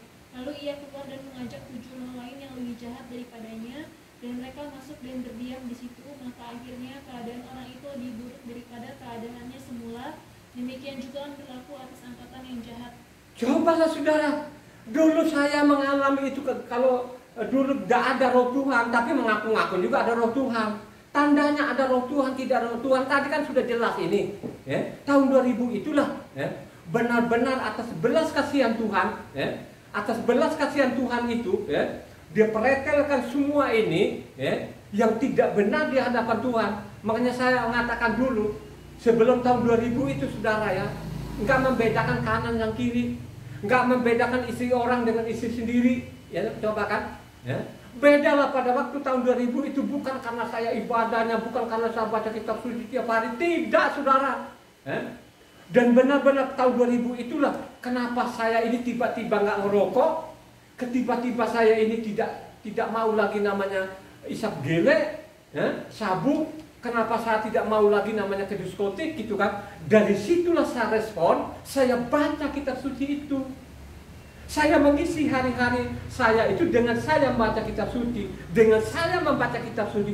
Dari situlah bahwa Tuhan saya ada bernama Yahweh lah Tuhan, tidak ada yang lain. Ya. Saya mempelajari, saya mengaku bahwa Taurat itu adalah dasarnya sampai saya bicara ini. Ya. Coba kan, ada roh Tuhan di dalamnya sekalipun, ya, bermacam-macam godaan. Makanya saya mengatakan mendingan saya itu gagal dalam di dunia ini daripada namanya gagal surga. Karena dari tahun 2000 itulah perusahaan saya tidak pegang lagi, ya. Yang mengelola istri saya tidak, saya fokus saja saya baca kitab suci, ya. Sehingga pun nanti kalau saya berakhir hidup ini 70-80 tahun, ya, yang penting namanya Taurat itu ada terbukti dalam hati. Sekalipun diolok-olok, ya, nggak apa-apa, ya. Saya tidak akan pengaruh. Bagaimana saya pengaruh kok sampai 186 kali nanti tahun tanggal 1 ini? Kan tidak mungkin, saudara. Ada catatan dan lain sebagainya. Itulah. Kalau engkau tidak mengisi hari-harimu dengan engkau pelajari kitab suci ini, lu paling apes di dunia ini, ya. Coba kan. Kalau kau orang kaya ya masih mendingan deh, ya. Sekalipun surga juga nggak apa. Tapi lo di dunia ini, ya, hal-hal jasmani juga nggak ada, ya. Terus hal-hal rohani nggak ada, ya, apes banget saudara, apes di dunia ini nggak dapat, surga nggak dapat, apes benar-benar saudara, ya. Kalau lo orang kaya lo berpoya kan dulu begitu. Ada teman saya namanya, teman baik ini, manusia satu ini memang luar biasa. Ra, kita ini dia bilang Tara kan Tara, namaku Tara. Ra, kita ini kan nggak masuk surga, ya. Bagaimana sih lu masuk surga? Tiap hari kita diskotik, ganti-ganti istri terus, ya. Kan nggak mungkin masuk surga. Mendingan kita ini bersenang-senang di dunia, ya, ya. Karena kita nggak mau nanti surga sana, memang lu surga, katakan neraka, ya udah bersenang-senang aja di dunia ini, ya. Kita happy tiap hari, ya toh? Coba kan minum-minum, ya toh? Narkoba, perempuan, gitu-gitu kan gitu ajarannya. Tapi beda lah tahun 2000 itulah Tuhan menyingkapkan. Dari situlah benar-benar saya pelajari kitab suci ini, sehingga saya tahu yang dibuang tadi namanya batu penjuru yang dibuang, ya, saya nggak mau. Karena batu penjuru itu tidak pisahkan dengan namanya hukumnya tuh Tuhan. Antara Tuhan Yahweh dengan hukumnya ini tidak boleh dipisah, ya, tidak boleh, gitu kan? Sehingga sampai saya bicara ini, ya, ya, saya baca kitab suci ini, saya mencatat ini sehingga saya boleh sampaikan, ya. Lanjut. Ini banyak orang yang tidak baca tuntas, ya, tidak baca tuntas ini. Jangan kita bicara dulu lah namanya dari Kejadian sampai Wahyu ini kan gitu kan. Nggak ada yang baca tuntas ini dari Matitia sampai Wahyu, ya. Sehingga mereka salah nangkap di dalamnya. Contoh yang saya mencatat di dalam ini Roma 7 ayat 6. Coba Roma 7 ayat 6. Coba Roma 7 ayat 6. Mereka hanya sampai di situ. Ini senjatanya mereka ini. Yang mengatakan Taurat itu tidak berlaku. Ini senjatanya loh mereka ini. Coba baca Roma 7 ayatnya 6. Kita telah dibebaskan dari hukum Taurat sebab kita telah mati bagi Dia yang mengurung kita, sehingga kita sekarang melayani dalam keadaan baru. Coba. Dan bukan dalam keadaan lama menurut hukum Taurat. Coba kan, jadi mereka yang dianggap itu yang lama itu mereka dibuang. Ini senjata mereka karena mereka tidak baca tuntas. Kalau mereka baca ayatnya 7 beda lagi. Coba. Kalau hanya mereka baca tapi taktiknya mereka ini yang di mimbar-mimbar itu hanya baca 6-nya aja. Mereka tidak baca 7-nya. Coba. Jika demikian, apakah yang hendak kita katakan? Apakah hukum Torah itu dosa? Sekali-kali tidak. Sebaliknya justru oleh hukum Torah aku telah mengenal dosa, karena aku juga tidak tahu apa itu keinginan. Kalau hukum Torah tidak mengatakan jangan menginginkan. Coba kan beda lagi di situ. Makanya dosa itu melanggar hukum. Maka diperingatkan di dalam jangan melanggar hukum lagi. Yesua itu sudah menebus kalian, ya, sudah membebaskan kalian dari namanya domba-domba. Jangan lakukan dosa lagi. Kalau engkau lakukan dosa lagi, tidak mungkin kau turunkan Yesua 2 kali. Tegas loh ini. Di mana itu pasal-pasalnya? Kalau kau baca namanya Ibrahim 6 ayatnya 4 sampai 6, maupun juga Ibrahim 10 ayat 26 sampai 31, itu jawabannya. Siapa lagi yang kata-kata Taurat sudah tidak berlaku, Sabatnya itu dibuang, itu sudah ada di situ. Jadi tunggu ini manusia-manusia ini yang tidak bertanggung jawab suatu saat nanti akan dihukum. Makanya kan Matitia 12 ayatnya 36-37, dengan mulutmu akan dibenarkan, dengan mulutmu juga akan dihukum. Itu dia kan tidak berubah itu. Ya. Itulah yang namanya gagal paham. Dia pegang saja yang di atas tadi ini karena kita sudah dibebaskan Taurat. Jadi seolah-olah itu Taurat itu dibuang. Dia tidak baca lengkap di bawahnya. Coba kalau dia baca lengkap namanya, tadi apa Roma ya? Roma 7 ya? Ya? Roma 7 tadi, Roma 7 kalau dia baca lengkap, tidak demikian. Taurat itu tetap kekal adanya. Ya. Itu gagal paham. Ya. Coba. Luar biasa loh saudara. Coba kalau kita lihat lagi kan ini kan memang ini ada orang yang tidak baca lengkap. Dia baca sepotong di bawah. Contohnya lagi Galatia. Galatia 3 ayatnya 24-25 ya. Ini orang-orang gagal paham ini sehingga mereka getol benar sekarang itu udahlah ada yang dilakukan tidaklah aku tahu lah tuh buang aja deh. Kan gitulah ajaran-ajaran penyesat-penyesat pembunuh-pembunuh ini yang tidak bertanggung jawab ini. Coba baca Galatia 3 ayatnya 24-25. Jadi hukum Torah adalah penuntun bagi kita sampai Masiah datang supaya kita dibenarkan karena iman.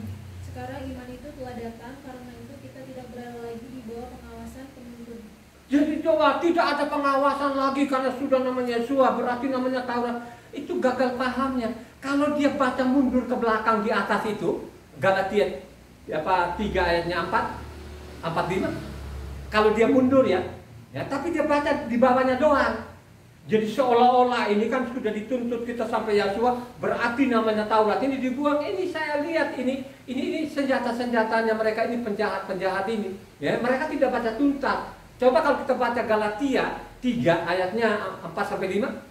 Sia-siakah semua yang telah kamu alami sebanyak itu? Masakan sia-sia?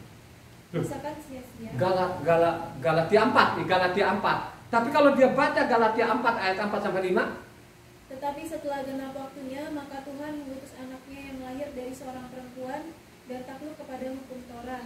Ia diutus untuk menebus mereka yang takluk kepada hukum Torah supaya kita diterima menjadi anak. Coba bayangkan aja, yang dia tebus ini, ya, yang menjadikan Taurat itu pondasinya itu yang dia tebus. Beda tadi, itu salah tafsir. Kalau Galatia 3 ayatnya 24-25 mengatakan, ya, jadi Taurat itu menuntut itu sampai Yesus, jadi seolah-olah sudah sampai di situ dibuat. Dia tidak baca namanya Galatia 4 ayat 4-5 tadi, ya. Yang dia tebus itu, ya, yang dia selamatkan itu adalah orang-orang yang memiliki dasar yang benar. Dasarnya apa? Dasarnya adalah Taurat, termasuk juga namanya Roma 11 tadi, bahwa akarnya itu bicara namanya Taurat. Kita ini ditempelkan. Nah, kalau ditempelkan di situ, lu bertentangan, lu bilangnya Taurat itu sudah tidak berlaku, makanya engkau akan dibuang, dilempar ke api. Ya, itulah isi kitab sucinya. Coba kan, tinggal lu mau ikut mana sekarang? Ikut namanya di mimbar ini pendusta-pendusta yang sudah dicatat di sana di kitab para nabi ini, Yeremia. Coba kalau kamu baca namanya Yeremia 9 itu bicara namanya penipu. Yeremia 8 maupun Yeremia 9 ya, kalau kamu baca di sana itu tipu penipu saudara. Ya. Jadi sampai saat ini, nah penipunya ini kan termasuk namanya orang-orang Kristen ini ikut nipu orang ini saudara. Ya. Ini fakta loh. Ini siapa yang menolak ini? Ya. Coba kalau si dokter itu berhadapan langsung sama saya akan tanya itu tadi. Ya. Coba kan, misalnya dia bilang sahabat itu kan, gitu kan? Saya tanya aja namanya, gampang kan? Namanya Yesaya 56, dia bisa menjawab nggak? Coba kan, orang-orang asing, coba itu kan disinggung juga orang asing, disinggung juga bangsa. Ya. Makanya juga ada namanya Kisah para 10 ayatnya 35, bagaimana bunyinya? Ya, Kisah para 10 ayat 35. Ini ada tulisan loh saudara. Mereka tetap membandel ini, ya. Penipu-penipu ini yang sampai saat ini mereka nipu orang ini. Mereka putar balikan namanya isi kitab suci ini. Kisah para 10 ayat 35. Setiap orang dari bangsa manapun yang takut akan Dia dan yang mengamalkan kebenaran berkenan kepadanya. Coba kan, yang mengamalkan kebenaran itu kebenaran apa? Yang mengamalkan namanya kebenaran itu berasal dari mana? Kebenaran itu sampai saat ini si pendeta-pendeta ini tidak jelaskan jemaatnya. Yang dimaksud kebenaran itu berasal dari Taurat, bukan saya loh. Ini tulisan Rasul Saul. Coba Galatia 3 ayat 21.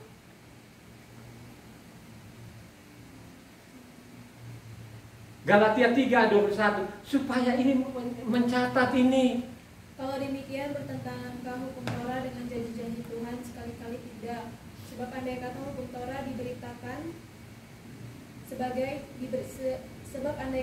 Torah diberikan sebagai sesuatu yang dapat menghidupkan, maka memang kebenaran berasal dari hukum Torah. Coba kan, memang Taurat itu menghidupkan. Karena kebenaran itu berasal dari namanya Taurat, makanya clear namanya. Ada korelasinya tadi namanya Kisah para 10 ayatnya 35. yang mengamalkan kebenaran dari bangsa manapun, dari orang manapun, dari suku manapun, yang mengamalkan kebenaran, orang itu akan selamat. Halo? Banyak orang gagal paham. Mereka putar balikan, yang mutar balikan ini termasuk orang asing ini, termasuk orang Kristen ini, bola balik. Pada di dalam kitab suci tidak ketemu itu kata-kata tadi itu, buanglah ini segala macam. Mereka ngarang-ngarang sendiri, dipengaruhi oleh namanya buku-buku tafsiran itu. Coba kan, mulai mereka kuasai namanya bahasa-bahasa asing, akhirnya apa? Tinggal di depannya nganga-nganga, yang nganga-nganga juga nggak pernah baca kitab suci, gimana kan? Dia kalau dengarkan langsung apa matanya ngelotot, coba kan? Itu akibatnya. Misalnya sekarang juga Efesus 2 ayat 15 ini banyak sekali orang-orang ini sampai saat ini. Jadi banyak orang yang tidak mau lagi Taurat itu sebagai dasar hidupnya, tidak mau. Karena itu tadi dipengaruhi oleh namanya pendeta-pendetanya penipu ini. Coba Efesus 2 ayat 15. Sebab dengan matinya sebagai manusia, ia telah membatalkan hukum Taurat dengan segala perintah dan ketentuannya untuk menciptakan keduanya menjadi satu manusia baru di dalam dirinya, dan dengan itu mengadakan damai sejahtera. Coba kan, kalau kita baca tadi Galatia 3 ayat 21, kebenaran itu, apa Taurat itu menghidupkan, kebenaran itu berasal dari nama hukum. Kan dia pertentangan ini. Maupun juga Galatia 4 ayatnya 4 ini, bertentangan. Masa tidak bilang membataskan segala ketentuannya. Kalau baca di situ saja, benar demikian saudara. Makanya saya mengatakan ini penipu-penipu, ini penulis-penulis pena-pena palsu ini saudara. Yakin itu bukan tulisan Rasul Saul. Nah, karena nanti dia bertentangan, namanya Efesus 2 ayatnya 14. Itu lembaga kitab Indonesia dikasih namanya catatan kakinya di Kolose 2 ayat 14. Baca. Ini bukan saya loh yang catatan kakinya ini. Lembaga kitab Indonesia catatan kakinya tadi Efesus 2:15 maupun Kolose 2 ayat 14. Dengan menghapuskan surat hutang yang oleh ketentuan-ketentuan hukum mendakwa dan mengancam kita, dan itu ditiadakannya dengan melakukannya pada kayu salib. Itu yang dia hapus, bukan namanya hukum Taurat dia hapus, gitu loh kan? Dia karena dia itu ganti domba. Kalau kau dosa dulu, paling kecil-kecil itu harus burung tekukur, kalau bermerpati. Kalau dosamu besar, sapi. Ya, coba kan, kalau sekarang ini, ya, kalau masih pakai itu, ya, kalau tidak digantikan di kayu salib itu, lu miskin banget. Miskin aja, lu khususnya orang asing ini. Kan begitu, ya. Makanya dia bilang, saya sudah menggantikan ini, makanya jangan berdosa lagi. Gitu kan? Saya sudah gantikan domba lo ya. Sudah nggak ada domba, tapi ingat baik-baik. Misalnya sekarang, kalau misalnya kamu tidak melanggar hukum Tuhan, kira-kira ada korban nggak? Misalnya sekarang kau patuh Tauratnya, ada korban nggak? Kagak ada saudara. Maka dia bilang sekarang, ini dosamu udah tumpuk-tumpuk ini, sudahlah, saya gantikan saja deh, saya izinkan tubuh ini dibunuh, ya. Ya, tapi ingat loh ya, jangan melanggar hukum lah. Jangan kau bilang Taurat tidak berlaku loh. Kalau sampai kau bilang tidak berlaku, ada pasal, ada ayatnya. Makanya baca namanya Ibrani ya, karena asing bagi orang namanya Ibrani 6 ayatnya 4a 6 maupun Ibrani namanya 10 ayat 26 20 sampai 31. Baca itu. Ya. Saya sudah korbankan nyawa. Jangan bikin dosa lah. Jangan bilangnya nanti Taurat tidak berlaku. Kalau sampai seperti itu, tunggu waktunya. Jadi ingat lagi ya, ini pendengar, ingat jangan ikut-ikutan Pak Pendetamu ya. Baca namanya Ibrani 6 ayat 4 sampai 6 maupun Ibrani 10 ayatnya 26 sampai 31, supaya engkau tidak gagal paham. Kalau ada orang mengatakan Taurat tidak berlaku lagi, Sabat itu tidak perlu lagi segala macam, ingat loh ya, itu ada ancamannya. Sangat berat saudara, sangat berat. Ya. Jadi bukan saya yang mengarang-arang, ya, tapi firman Tuhan mencatat. Ya. Hanya persoalannya ini memang manusia-manusia yang tidak bertanggung jawab ini, memang dari Eropa. Jadi bukan dari Indonesia ini penjahatnya ini dari Eropa ini saudara. Coba kita lihat lagi Ini tulisan di dalam ini, mereka bikin sedemikian rupa ini supaya Taurat ini tidak dipakai lagi. Ya, ini penulis bukan rasul-rasul Saul ini, bukan. Ini penulis-penulis ini yang sudah dinubuatkan oleh Yeremia 8 ayat 8, coba deh supaya orang mencatat juga ini. Jadi Yeremia ini sudah mencatatnya, Yeremia 8 ayat 7 sampai 8 lah, dari 7 sampai 8. Ini sudah dinubuatkan oleh Nabi Yeremia ini. Bahkan burung rangu di udara mengetahui musimnya, burung tekukur, burung layang-layang, dan burung bangau terpegang pada waktu kembalinya, tetapi umatku tidak mengetahui hukum Yahweh. Bagaimanakah kamu berani berkata, kami bijaksana dan kami mempunyai Torah? Yahweh sesungguhnya pena palsu penyurat sudah membuatnya menjadi bohong. Jadi ini sudah dinubuatkan. Jadi pembohong-pembohong juga termasuk Israel ini, orang Israel ini, nah termasuk orang asing ini. Coba lihat saja tulisan-tulisan di dalam tadi, kan sudah saya bacakan tadi dari Roma 7 ayatnya 6, tapi dia tidak baca lengkap, ya. Maupun tadi Efesus, ya, Efesus 2, dan dia tidak baca di Kolose, kan gitu. Nah sekarang kita lihat aja ini lebih menggila. Lebih menggila ini, lebih sangat mematikan.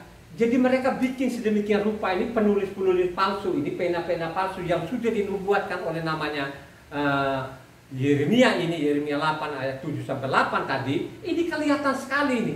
Namanya Ibrani 7 ayat 18-19. Perhatikan di sini. Dia tulis di sini. Coba. Jadi Ibrani 7 ayatnya 18-19.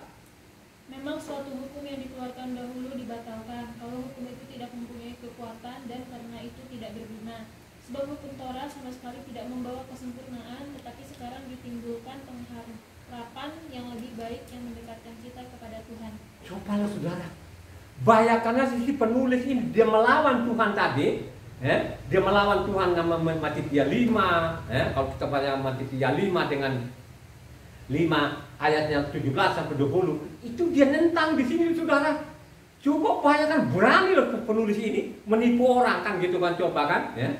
Bahwa memang Taurat itu tidak sempurna, tidak membawa kesempurnaan, gitu loh kan. Makanya kalau kita baca selanjutnya, dia ambil apa ini, kesempatan ini untuk menipu orang, itu diselipkan. Makanya saya mengatakan dulu, ini ayat 13, ini ayat siluman. Di Ibrani 8 ayat 13 ini siluman namanya. Coba baca, ya. Baca ayat 13-nya. Oleh karena ia berkata-kata tentang perjanjian yang baru, ia menyatakan yang pertama sebagai perjanjian yang telah menjadi tua, dan apa yang telah menjadi tua dan usang telah dekat kepada pemusnahan. Ini jahat sekali si penulis ini. Yang si penulis ini bukan surat Rasul Saul ini. Ini karangan-karangan ini dia selipkan. Kenapa saya bilang itu ayat 13 itu ayat-ayat siluman? Kalau kita baca namanya Ibrani 8 itu, kalau kita baca 8 sampai ini saya ulang-ulang terus ini supaya orang mengerti ini. Harus diulang-ulang terus ini, ya. Ini penting loh. Ini dia manfaatkan di atas, dikasih judul dulu di atas perjanjian baru. Jadi namanya Ibrani 8 ini dia bikin judul di atas itu perjanjian baru. Ini salinan dari Eropa, ya, bukan orang Indonesia terima aja, dan sampai saat ini mereka tidak koreksi, dikasih judul. Tapi kalau kita baca 8 sampai 12, coba yang cepat, ya, yang cepat. Ini masa bilang ayat 13 ini misterius ini, ya, kan ada alat pendukungnya juga tadi sudah dibaca namanya Ibrani 7 tadi ayatnya 18-19. Sehingga dia bawahnya ini diselipkan lagi 13 ini. Ini ayat siluman. Baca dari 8 sampai 12. Sebab ia menegur mereka ketika ia berkata, sesungguhnya akan datang waktunya, demikianlah firman Tuhan. Aku akan mengadakan perjanjian baru dengan kaum Israel dan dengan kaum Yehuda, bukan seperti perjanjian yang telah kuadakan dengan nenek moyang mereka pada waktu aku memegang tangan mereka untuk membawa mereka keluar dari tanah Mitsraim, sebab mereka tidak setia kepada perjanjianku dan aku menolak mereka. Demikianlah firman Tuhan. Maka inilah perjanjian yang kuadakan dengan kaum Israel sesudah waktu itu, demikianlah firman Tuhan.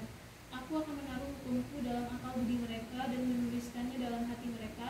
Maka aku akan menjadi Tuhan mereka dan mereka akan menjadi umatku, dan mereka tidak akan mengajar lagi sesama warga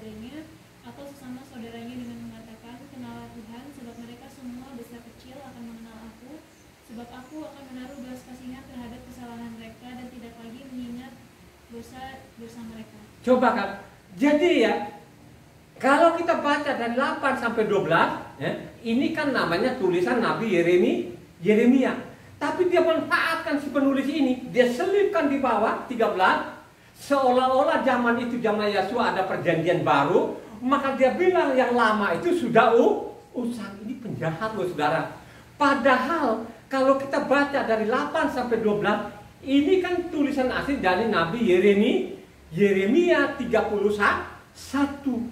Tapi dia ambil saja ini, dia kasih catatan kaki Limbaga Indonesia ini, dia ambil ayatnya 31 sampai 34. Kalau kita baca lengkap namanya Yeremia 31 ini, suatu saat nanti Tuhan ini berdamai dengan Israel. Pada waktu dia berdamai, maka mereka kembali namanya ke hukumnya Tuhan. Mereka mengenal nama Yahweh. Kalau kita baca namanya Yeremia 31, karena itu ada 40 ayat. Ya. Kalau kita baca lengkap itu, disitulah dia berdamai. Dia tidak dendam sama dia kembali lagi mencari mereka. Nanti dia himpun lagi seluruh dunia, mereka kembali lagi tanah namanya perjanjian saudara. Tapi dia ambil saja di situ ayatnya 31, 34 Yeremia 31. Ini kan tadi yang kita baca Ibrani 8 ayatnya 8 sampai 12. Ini kan tulisannya namanya Yeremia 31. Tapi dia tidak ambil lengkap semua catatan kakinya, hanya dia ambil namanya 31, 34 Yeremia 31, 34. Supaya tidak gagal paham, ini saya bilang tadi, itulah bangsa ini dari Eropa ini dijungkir balikan namanya isi kitab suci ini. You baca. Tapi catatan kakinya ini lembaga kita ambil di situ Yeremia 31 ayat 31 sampai 34. Sesungguhnya akan datang waktunya, demikianlah firman Yahweh, aku akan mengadakan perjanjian baru dengan kaum Israel dan kaum Yahuda, bukan seperti perjanjian yang telah kuadakan dengan nenek moyang mereka pada waktu aku memegang tangan mereka untuk membawa mereka keluar dari tanah Misraim. Perjanjianku itu telah mereka ingkari, meskipun aku menjadi Tuhan yang berkuasa atas mereka, demikianlah firman Yahweh. Tetapi beginilah perjanjian yang kuadakan dengan kaum Israel sesudah waktu itu, demikianlah firman Yahweh, aku akan menaruh Tauratku dalam batin mereka dan menuliskannya dalam hati mereka. Maka aku akan menjadi Tuhan mereka dan mereka akan menjadi umatku. Dan tidak usah lagi orang mengajar sesamanya atau mengajar saudaranya dengan mengatakan, kenallah Yahweh. Sebab mereka semua besar kecil akan mengenal aku, demikianlah firman Yahweh. Sebab aku akan mengampuni kesalahan mereka dan tidak lagi mengingat dosa mereka. Coba kan, mereka bilang ada perjanjian baru, ini konyol. Ya, coba kan, padahal kan tadi kan kita sudah baca namanya 1 Korintus 2 ayatnya 8 kan. Kalau mereka mengenal itu tidak mungkin mereka salib saudara. Bagaimana pada waktu zamannya rasul-rasul ada perjanjian baru? Ini kan perjanjian baru yang mereka dengung-dengungkan. Ini karangan manusia, bukan dari Tuhan. Perjanjian baru nanti kepada namanya bangsa Israel itu, kalau engkau punya kemauan, engkau baca saja namanya Yeremia 31 dengan tuntas. Ya. Perjanjian baru nanti mereka pada waktu namanya bait suci ketiga itu kan dibangun. Maka bait suci ketiga itu tidak akan dirobohkan lagi, kekal sampai selama itu berita isi kitab sucinya namanya Yeremia, ya. Makanya kalau kau baca Yeremia 31 itu pasti kau sadar, oh zaman rasul-rasul itu tidak ada namanya perjanjian baru, ya. Perjanjian baru nanti dia berdamai dengan Israel, maka Taurat itu pasti tertukik dalam hati mereka. Gitu loh, ya. Bukan pakai kitab lagi, tapi Taurat itu ada di hati mereka, sesuai namanya juga Ulangan 30 di sana. Firman itu tidak di langit, tidak seberang lautan. Firman itu ada di hatimu. Makanya nanti mereka Taurat ada di hati mereka, pasti mereka kenal nama Yahweh. Itu namanya perjanjian baru. Kalau engkau baca juga Yeskiel 36, Yeskiel 36 juga harus dituntas bacanya. Kalau bisa lu dari Yeskiel 36 itu sampai ke 48 supaya engkau tidak gagal paham, ya. Dia akan berdamai lagi dengan Israel, dia kembali seperti zaman Mose dulunya, ya. Mereka mengenal nama Yahweh, mereka menyukai namanya Tauratnya. Itu namanya perjanjian baru. Dan itu Tuhan, bukan sekarang. Bagaimana perjanjian baru dihukum? Tadi kan udah ngomong 1 Korintus 2 ayat 8 kan? Kalau mereka mengenal Dia, pasti mereka akan tidak mungkin mereka saling. Makanya ada waktu nanti kekerasan hati mereka akan dilembutkan, makanya kembali kepada hukumnya tuh Tuhan, termasuk nama Yahweh akan bersih pada waktu Dia datang sebagai raja. Makanya namanya satu-satunya, Dia adalah raja kekal sampai selama-lamanya. Ini ditulis juga namanya Zekaria. Zekaria 14 ayat 9 sana, Yahweh akan menjadi raja dan namanya satu-satunya.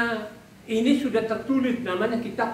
Makanya dia bilang, aku datang bukan meniadakan kitab Taurat dan kitab para nabi, satu yota, satu titik.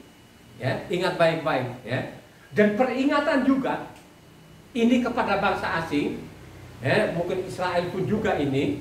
Makanya Yakub sendiri mencatat. Yakub sendiri memperingatkan, kalau engkau langgar satu, maka engkau langgar keseluruhannya. Coba Yakub 2 ayatnya 10 sampai 11.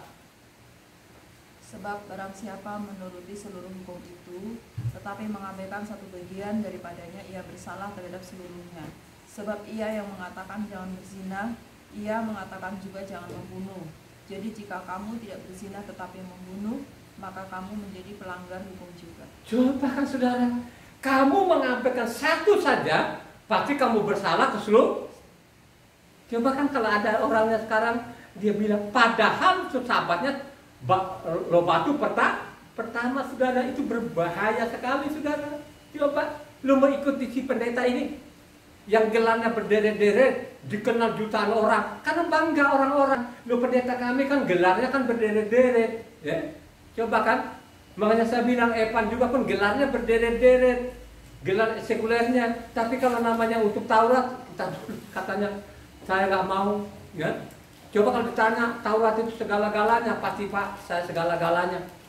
Saya tanya, Ina, pada waktu kau dapat kerjaan ini tidak melalui lamar kerja, lu tidak tahu perusahaan kan perusahaan asing, tiba-tiba ada yang apa yang suruh kerja, itu nggak tanggung-tanggung lagi loh, dia perlihatkan luar biasa apa, ya coba, lu belum duduk di meja sudah dikasih mobil, ya sudah dikasih laptop, sudah dikasih handphone, yang mahal-mahal lagi. Coba, Ina, itu karena memang nilaimu tadi yang AB atau dari Tuhan? Dengan tegas bilang itu dari Tuhan Pak.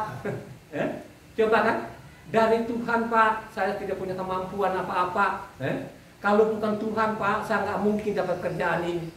Karena tidak lazim, nggak ada namanya langsung kasih mobil. Kan duduk dulu di kantor, duduk dulu di kantor berapa lama, mungkin seminggu 2 minggu, atau paling tidak, lu sudah terkenal, kan gitu kan? Coba, lu sudah dikenal di mana-mana kan gitu, itu bisa. Atau pernah jadi direktur mana kan gitu kan, langsung. Tapi ini lu bukan direktur, bukan. Terus tidak pernah lu lamar di perusahaannya, lu tidak kenal juga perusahaan. Tiba-tiba ada datang orang, datang lu kerja di sini, ya. Lu belum juga duduk di mejanya itu, baru di meja tamu, tiba-tiba nih mobil bawa pulang, ini laptop, ini handphone bawa pulang. Nanti 2 minggu kemudian baru kau masuk kantor. Ini kan tidaklah lazim. Makanya ditanya, Ina, itu dari kemampuanmu, oleh kepintaranmu? Tidak Pak. Tidak Pak, itu dari Tuhan. Itulah perjuangan kedua anak ini. Dari 1 4 tahun, 5 tahun. Coba kan, itulah yang mereka petik. Karena pertolongan Tuhan itu ada ajaib. Kalau engkau mengakui bahwa Tauratnya adalah fondasi hidupmu, Taurat adalah akarnya, bahwa Yahweh lah Tuhan, tidak ada yang lain, maka Dia berikan doa apa yang tidak pernah engkau pikirkan. Amin ya.